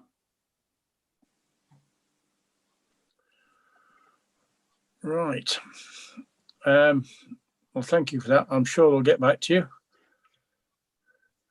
Right, let's thank you, Alison, for that. It was a very nice presentation and quite understandable. Thank you. Mr. Chairman. Moving on to item number 11, Risk Assessment Management Report. To receive a report from the Corporate Support Service Manager. Now, who is that? Was it John Medler or? Yes. Yes. John, over to you. Chairman. Good morning, members of the committee. Thank you. You have in front of you the latest risk management update report that comes before the committee on a quarterly basis. That report details any key changes in terms of risk management across the authority, but it also includes the latest copy of the strategic risk register. That strategic risk register has recently been reviewed by the senior management team. And the feedback that the committee gave at its previous meeting, you will see has been captured in that update. So just specifically to reference, at the last meeting, you'd asked or recommended as a committee that the risk 1B impact of COVID-19 on the local economy and people and businesses be increased in the risk rating, and you can see that's been applied in the latest risk register. There was also feedback regarding further mitigations that were in place for safeguarding children, young people and vulnerable adults in response to COVID-19. And you can see the risk register now contains some further details regarding additional mechanisms in response to COVID-19. And there was also some feedback regarding delivery of the strategic alliance between Boston and East Lindsey and whether that should be reflected in the strategic risk register. And you'll see that the latest version management team have considered that and included an additional risk on the risk register relating to the strategic alliance. Chairman, I don't intend to go through it sort of line by line, but I'm quite happy to try and answer any questions that members have got on the latest risk register, or if I can't provide the detail today, because obviously it does cover all services and the whole organisation. I'm quite happy to take that feedback and report back to members following the meeting. Thank you for that, John. Councillor Jackson. Thank you. Thank you, John. I'm particularly concerned on page 247 about the health and safety requirements and what mitigations we've got in place. And I appreciate this is always moving, particularly for operational staff who can't necessarily social distance, in terms of what are mitigations for whether it's staff PPE, extra training, ventilation, everything that they need to be doing. At the moment, it says additional mitigations may be required as government guidance is updated, and I think to an extent we probably need to be a little bit out in advance of government guidance. The government can sometimes be a little bit slow in reacting, and we need to be on the front foot. So really my question is, and I don't expect you to detail exactly what we're doing, but my concern is that we are doing the absolute utmost that we can as soon as we can in terms of protecting our staff, particularly our staff who aren't able to work from home. Thank you. Yes, thank you for the question, Councillor Jackson. I can't obviously go into the specific detail, but in a sort of a more general response to that, all of the buildings or workplaces have risk assessments that are put in place by the organisation, and then further to that, each service manager lead goes through a process where they identify risks and mitigate them and apply and provide where appropriate PPE to mitigate those risks. So I think if I can give you that, I can't give you obviously the specific details of that risk register, but that's the process that managers and the organisation are going through, and that's assisted by the health and safety officers from PSPS who provide that health and safety advice to the organisation. Thank you. Thank you. Walter, would you like to come in? Yeah, thank you. Thank you very much, John, for the updated risk register. I'm not sure whether you can provide the answer to my question, but I'm sure you'll nominate someone to do that. But really it relates to CORP 0015, which is the relocation project on page 252. In the impact of consequences, there is a mention about ensuring that services are not adversely affected during the transition to the from the old to the new offices. The question in my mind is what we can do to mitigate that disruption, which can be significant. So I'm wondering if there's a business change plan in place or some sort of transition plan in place for services. I get the impression from the risk register that the building side of it, the facilities side of it is being looked at, but I'm more interested in the actual continuity of service while this transition is happening. So I'm not sure whether you can answer that question, John, or whether someone else has to.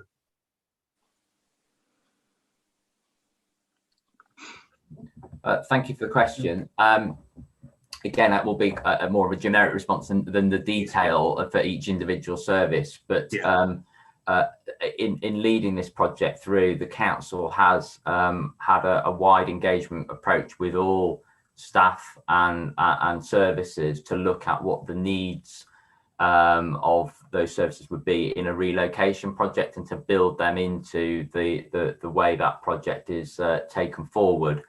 And that's an ongoing engagement as that moves forward. So that's the approach that the organisation's taken to try and identify what those needs are and to build them into the planning for the team that's taking that project forward.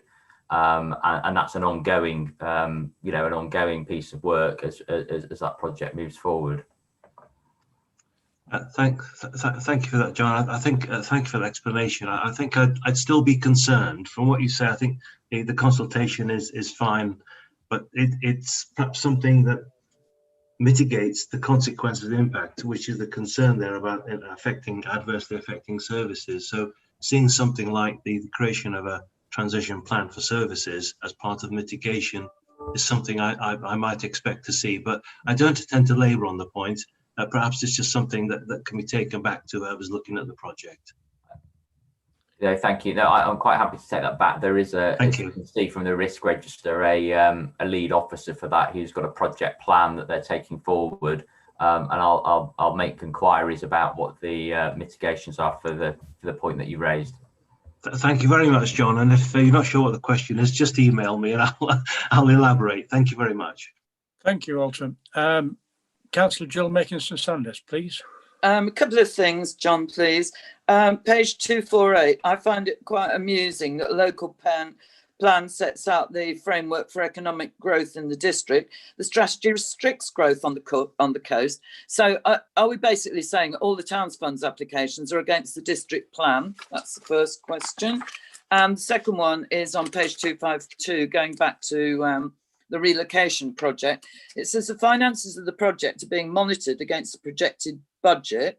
And should there be any significant change to the funding arrangements or project costs, this will be subject to further reports as required by the Constitution. When, at what stage? Because building materials are scarce at the moment, and they have gone up because of COVID. There's a delay on getting an awful lot of stuff for building at the moment. And I was just intrigued to know who the Assistant Director of Property was, who's got previous experience in delivering new office facilities. Is that an old comment or a new comment? Because I thought that the new Assistant Director's background was not in property particularly. Thank you. John. Okay, thank you. Well, the Assistant Director for that currently oversees property is Andy Fisher. So I can confirm that's the lead person for that. In terms of the project finances, I'll probably defer that over to Adrian if he doesn't mind, in terms of how those are being monitored against the project budget, and at what stage they would come, they would be brought back to council. And the final point that you raised around the Towns Fund and the local plan, I will need to go back to those that have led on the Towns Funds to get you a full answer on that. Just in terms of additional funding, the project's being monitored on a regular basis, and funding requests, if and when required, it's not saying they are, but they'll be made as and when they become apparent. Just no different to any other project. I don't see any additional need to put in any other monitoring than what currently exists for any other projects at this stage. Well, Adrian, I'm asking because the design will have to be amended in view of the COVID restrictions. I don't think that the design that is the current design could go ahead without restrictions on how bits of the building are actually used. And we're going to be in these restrictions for at least another year, if not longer. And so there'll need to be modifications to the design, and that will incur extra expense. Well, nobody's presented that at this stage, but if and when that risk does materialise, then a further report will be brought forward. But I've not seen anything to the contrary of that at this stage. Okay. Right. Councillor Jim Swanson, please. Thank you, Paul. Can you hear me? Yes, we can hear you. Okay, that's fine. I only knew about coming to this meeting yesterday. I'm running with I've no hard copy, but I'll be running on a small tablet here, and I found the whole thing very interesting. And I don't really want to ask any questions, except that I have it's almost like a personal point. When COVID came upon our shores, I asked the leader various questions. One of those questions was, what are you going to supply me any protective gear? And then I notice on page 247, it says the council has a clear responsibility to both staff and recipients. What about the members, sir? Right. John, do you want to answer that? Or can you answer that? No. I mean, I can't quite pick out the specific reference on the page that Councillor Swanson's referring to. It's page 247.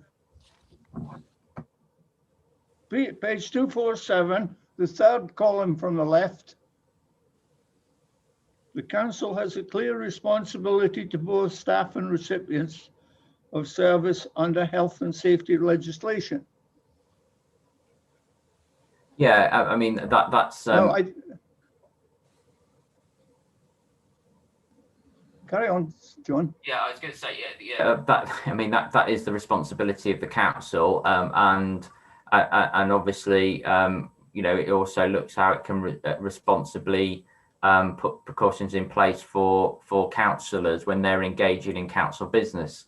And this meeting itself is a good example of that, in that we've put in place remote meeting schedule to allow councillors to mitigate, a risk of trying to bring people together. In fact, the government guidance is quite clear that we shouldn't do that, and we should look to support meetings in that way. So I think I think the statement is correct. It does have responsibility. We do have responsibility both to those that work for the council, our employees, and those that that receive our services, or also to try and support our members when we in their roles as best we can to engage in council business. Yeah, members need to go into the community from time to time, and during COVID, that's sometimes even more necessary. All I'm saying is that the risk register should mention members. And so, John, I appreciate your answer, but I don't think you're answering my question. Why is it not on the register? I'm not sure there's any reason for us not to include an extra statement in there to mention about us about the council's support to members with health and safety. I don't think there's anything that would prevent that going in there. So I'm quite happy to take that back and include that in the register. Are you happy with that, Jim?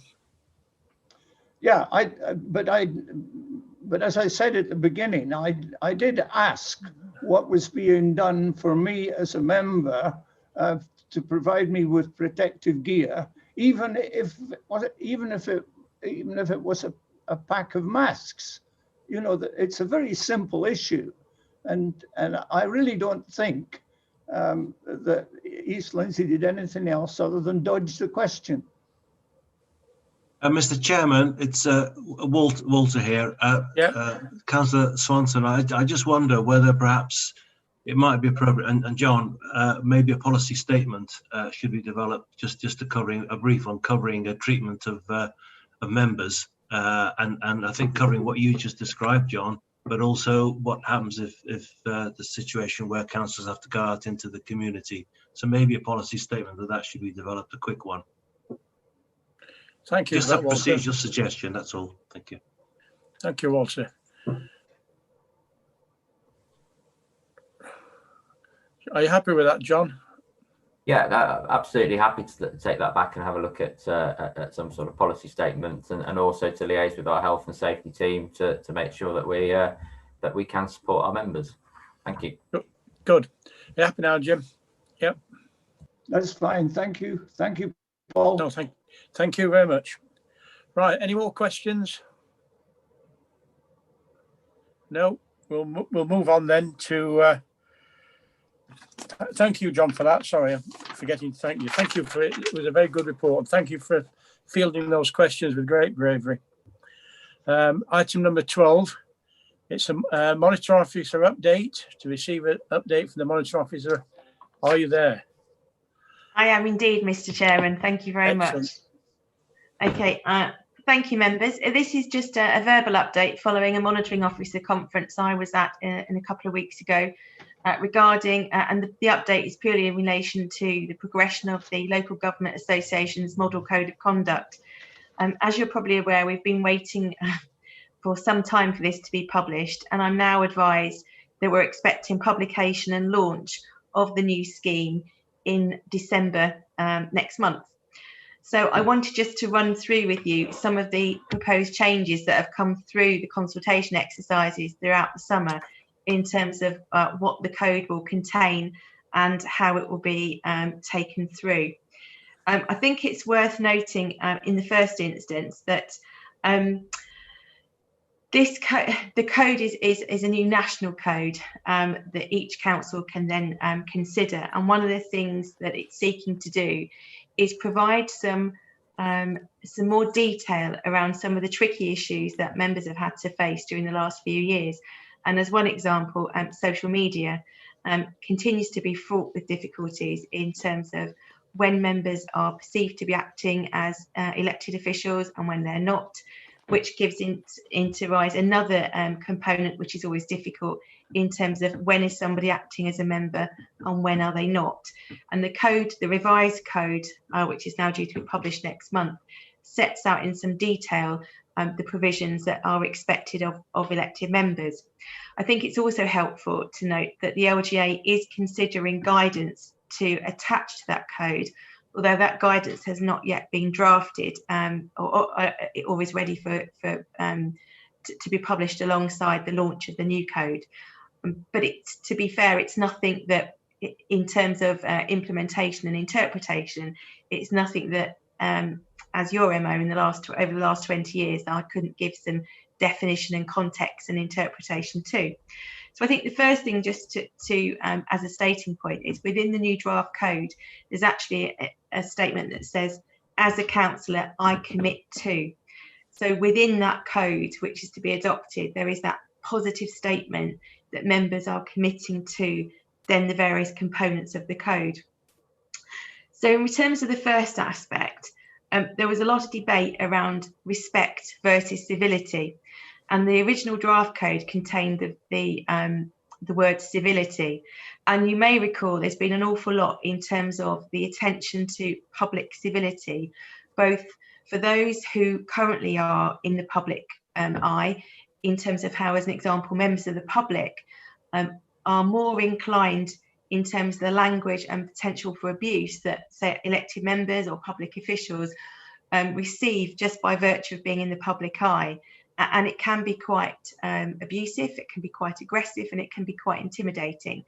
And alongside the code, there is a piece of work ongoing around the challenge of increasing the general civility in society to those who actually put themselves forward, in general anyway, but particularly those that put themselves forward to serve in public life. And again, one of the challenges that faces us, all of us, I always say members and officers are the two sides of the same coin, is that increased, effectively, social media activity actually limits people wanting to put themselves in that position. So some of you, when you are in your individual groups, and particularly when you start thinking about elections, you will be thinking about seeking to increase your candidate base. And actually, it can prevent and be a deterrent for you to, I'm speaking apolitically now in terms of wearing my democracy hat, it's about making sure that there's succession planning to ensure that we have our future leaders coming through the ranks in terms of whichever party they may stand up for, or whichever, if they choose to be independent. And that some of the personal attacks that those in public life are being subjected to actually, as I say, provide a deterrent to those coming forward. So there is another piece of work ongoing which will complement the code, but that's not due until next year. So turning to respect and civility, it was quite clear from the consultation that everybody felt this was an important concept to have within the code. And this is feedback I'm receiving from that consultation. But rather than refer to it as civility, it's going to go back to respect. So there is respect for, people will give each other respect when they are conducting themselves as an elected member, whether they're acting as a cabinet member, as a member of A&G, or as a ward member. That is going to be one of the benchmarks of that. And actually, in terms of respect, and I think this is important, it's also going to include respect for the office that a person may hold. So some of you who have parish and town councils, as an example, you will sometimes have seen, or you will have heard about from other towns and parishes, that clerks can sometimes be in a really challenging position in that they are discharging their office as the clerk to the parish council or the town council, and they have a special responsibility to do that and a legal duty to do that. Yet often the office of the clerk is not respected.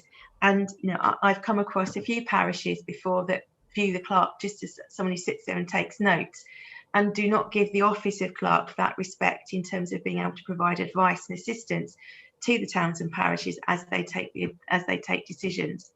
So I think that's something that's been welcomed by LAUC as well, and certainly NAUC, in terms of seeing that provision within there. Another aspect that has been missing from codes generally, unless it's been specifically inserted, is an equalities reference. And of course, as working in the public domain, in the public sector, we all have a duty under the 2010 Equalities Act to have regard to our public sector equalities duty. But actually what the code and the consultation has set out is that needs to be more clearly defined within the code as to what that means. And it also, in terms of the protected characteristics, so there's more awareness about what those are, but also it brings into play bullying and harassment, and also to understand and to set out and clarify there is a distinction between being bullied and being harassed, which sometimes do seem very similar but are very different. I've mentioned social media, and what is coming through is that what it said in the code that was published in the summer for consultation is not strong enough. It needs to be very clear about the remit of social media and what that means, and how members can continue to hold good standards of conduct while engaging with social media. Some of you will remember from when I was your MO before, actually social media is an incredibly powerful tool for you to engage with your communities, particularly in terms of the younger demographic as well, engaging with them in terms of how they communicate and what interest they take within both towns, parishes, and also the district, and of course the county as well. And it is a valuable communication tool, but sometimes it can be fraught with difficulty as well. And some of you will know that I've always advised to have a separate Facebook account for your councillor function and your personal function, so that the two cannot become blurred, and that it's very clear when you're acting in your councillor status in terms of making comments and observations on social media. I don't know what the next draft will look like, but again, that's something that I will continue to say would be helpful, because it will mitigate the likely complaints or the miscommunication or the misunderstanding that could be made. And can I give you an example there? So I've often, over the last few years, from both, and I'll give an example of a parish, not one within East Lindsey, I hasten to say, where a parish councillor was posting on a social media page that was the village connection page. So it wasn't a parish council page, it was the community group. and their language, I'm going to say quite frankly, was quite, well, I'm going to say fruity, but it was actually far more than that. It was quite, it was quite in terms of the language being used. And I had several complaints from members of the public, and I had to say to them, actually, it's clear that the member is not acting in any way as a parish councillor. They are clearly operating as, you know, Miss Smith, and therefore the code doesn't bite. And there was some real angst with those complainants that they couldn't understand how somebody who they believed was a local leader could be using the vile language that was being used with no reference to their status as a councillor. So again, I'd explained over several situations because the language kept continuing. Now, in the end, I had a chat with the councillor, but I do apologise. There's just somebody at the door. I'm really, really sorry. Please bear with me for one moment. I do apologise. Just an interim. It's very interesting what Michelle's saying, especially if you happen to be a parish councillor as well. It's quite relevant and pertinent. It is. Sorry, Councillor Hibbert-Greaves. No, I'm sorry. I do apologise. I'm back again now. You're absolutely right. I think for parishes, it particularly at parish level, you know, I often describe the intensity that happens in towns and parishes. And if you think of it, you know, those of you who know me that when I previously, I've described it as if you are in a parish, you have such a small locality or town, you have a very small locality, and therefore the personalities involved, everybody knows everybody. And it's very intense because what can be quite an innocuous item, you know, for a county councillor is absolutely hugely fundamental for that small community. And therefore tensions can very rapidly increase. When you go to a district level, because you cover a much broader patch, district councillors aren't quite so embroiled in the intensity of those discussions as parishes and towns find themselves. And again, as you go up to county, those of you who are county councillors know that your patch is so big, it's very rare that you find yourself really in the midst of an intensive situation. So I do feel social media is really important for parish councils. But in the end, I had a conversation with the parish council and I said, look, I'm not ringing you because there's any code of conduct issue here, because I'm quite clear there's not a code of conduct. But you might just want to reflect the reputation issues that's impacting on you. And you may just want to think about that. Now, that also calls into question bringing a councillor in disrepute. And that is something that is going to be clarified in the code again. So that's been one of those issues with, well, what does bringing in disrepute mean? What is it actually? And, you know, I go back to the pre-2011 code, the code that came in 2000, and I go back to what I historically call the old Brown Book, in terms of where there was lots of information and clarification in there around disrepute. And also we had lots of Standards Board for England cases that provided that clarity. But post-2011, codes haven't referenced disrepute. And it, of course, and if you just had a basic code of the 7 Nolan principles, what does that mean? Now, the examples that are coming through in terms of disrepute are, again, you'll have heard examples of where sitting councillors have either defrauded their own council of housing benefit and been prosecuted and convicted. But because the custodial sentence falls short of what would create an automatic, would disqualify you as being a councillor through the criminal system as opposed to the code of conduct system, you have this situation of a sitting councillor who usually is not in any group by then, is usually sitting as an unaligned independent, but they continue to sit on that council from whom they've been convicted of defrauding. There's also been other examples around that there's a particularly high profile situation up in Greater Manchester in one of the towns in Rochdale, where a town councillor was convicted of downloading child pornography. But because, again, the way that the and convicted, as I say, prosecuted and convicted, but it didn't amount to a breach of the code of conduct because the code was so narrow, and nor did it warrant in terms of custodial sentences, because the way the criminal justice sentence system is now moving towards education, learning and training for some such type incidents. Therefore, there was absolute local uproar that a town council that had been convicted, reported publicly, still sat on the town council. So those are the types of examples that are likely to be called into question for bringing a council into disrepute. And I think very quickly, just coming back to social media, virtual meetings has, since the consultation started this, added another layer to that complexity of a code of conduct situation. So it's likely that we will see not just reference to social media, but also specific reference to virtual meetings as well, and what may or may amount to a breach of code of conduct there.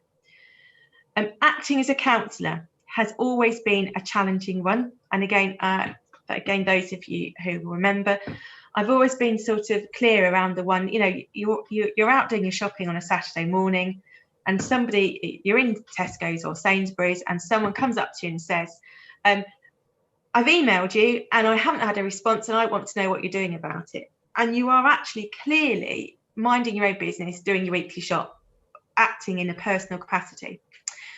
The challenge is always then that if you say, you can say, actually, I'm really sorry, it's not convenient at the moment. Could you text me, or actually to text me and I'll contact you when I'm back home, or I'm looking through the responses tomorrow afternoon and I'll come back to you there. Thank you very much. That clearly separates you from acting in your personal capacity. If you start to engage in the conversation and you start to speak to that person and you start talking about council business, even though you're in the middle of a supermarket, you're actually engaging in council business and you're acting as a councillor. So there have been several complaints over the years where individual councillors have been in some kind of altercation. So outside the school gates is a regular occurrence, inside supermarkets, all these sorts of things where people catch your attention and start to talk to you. And there's always been a discussion around, are you acting in an official capacity or not? And actually, in terms of case law, we always go right back to Ken Livingstone, who effectively gives the ultimate, when are you acting as a councillor or not? And that's still good law. But a couple of examples came out and I think they're worth sharing. So one of the examples given was Councillor Smith. Oh no, I say Councillor X because we have a Councillor Smith. Councillor X is out on the town on a Saturday night. He goes to his local pub. After a few beers, the publican decides that actually Councillor X has had too much drink and he's going to bar him from the pub. As Councillor X is being asked to leave the pub and he leaves, he calls out and says, I'm on the licensing committee and I'm going to have your licence revoked. Now, there's been lots of, that's a really good example of one that gives a lot of confusion in terms of, is someone acting as a councillor or not? Because quite clearly, they were out on a Saturday night, they were with their friends, they're engaging in social activity. However, as soon as that councillor said, I'm a member of the licensing committee and I'm going to have your licence revoked, they instantly went into acting as a councillor.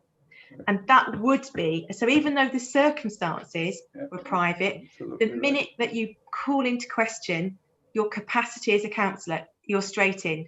And you're then going to be it will trigger application of the code. And it's those kind of examples that I'm hoping that's come through the consultation as being a real issue for when is one not and when is one acting. And I think we're going to see some further clarification around that within the new code, which I have to say is a positive, because I think one of the concerns is that lack of clarity again. And if you go back to the Nolan principles, the pure Nolan principles alone do not provide the clarity or support to members to be able to have a greater understanding of, am I subject to the code? Is it biting or not? Jill, can I interrupt you there? Because we're under a bit of pressure to go to this next meeting, this presentation. Well, I tell you what, that's pretty much those were the key headlines. Yep. In terms of what to expect. We could put this on the next agenda. Yeah. Yeah, no, that's fine. And I'm quite happy to do that. And I think what you can expect is once that's published, I will be doing an all-member briefing on that so that you can come along and we can have that discussion there. And then we will go through the decision-making process of A and G and then going to full council. Yeah. So I hope that gives you a taster for what you have to look forward to. And again, once the code is published, I'll be circulating that to all members, and as I say, we'll have the all member briefing. So thank you very much, Councillor Hibbert-Greaves. Thank you very much, Michelle. That's been very useful, and I'm sure we're all looking forward to an outcome of that. I certainly am, for one. Right. Date of we'll have to just move on quickly now. Item number 13, date of next meeting. The programme date for the next meeting of the committee will be the Wednesday, the 20th of January, 2021, unless we have to have a meeting before, in which case we'll all be notified. Elaine, would you like to take over or yeah, can we just spend a penny? Yes. That'll be Joe needs to just stop live streaming now the meeting's closed. Oh, sorry.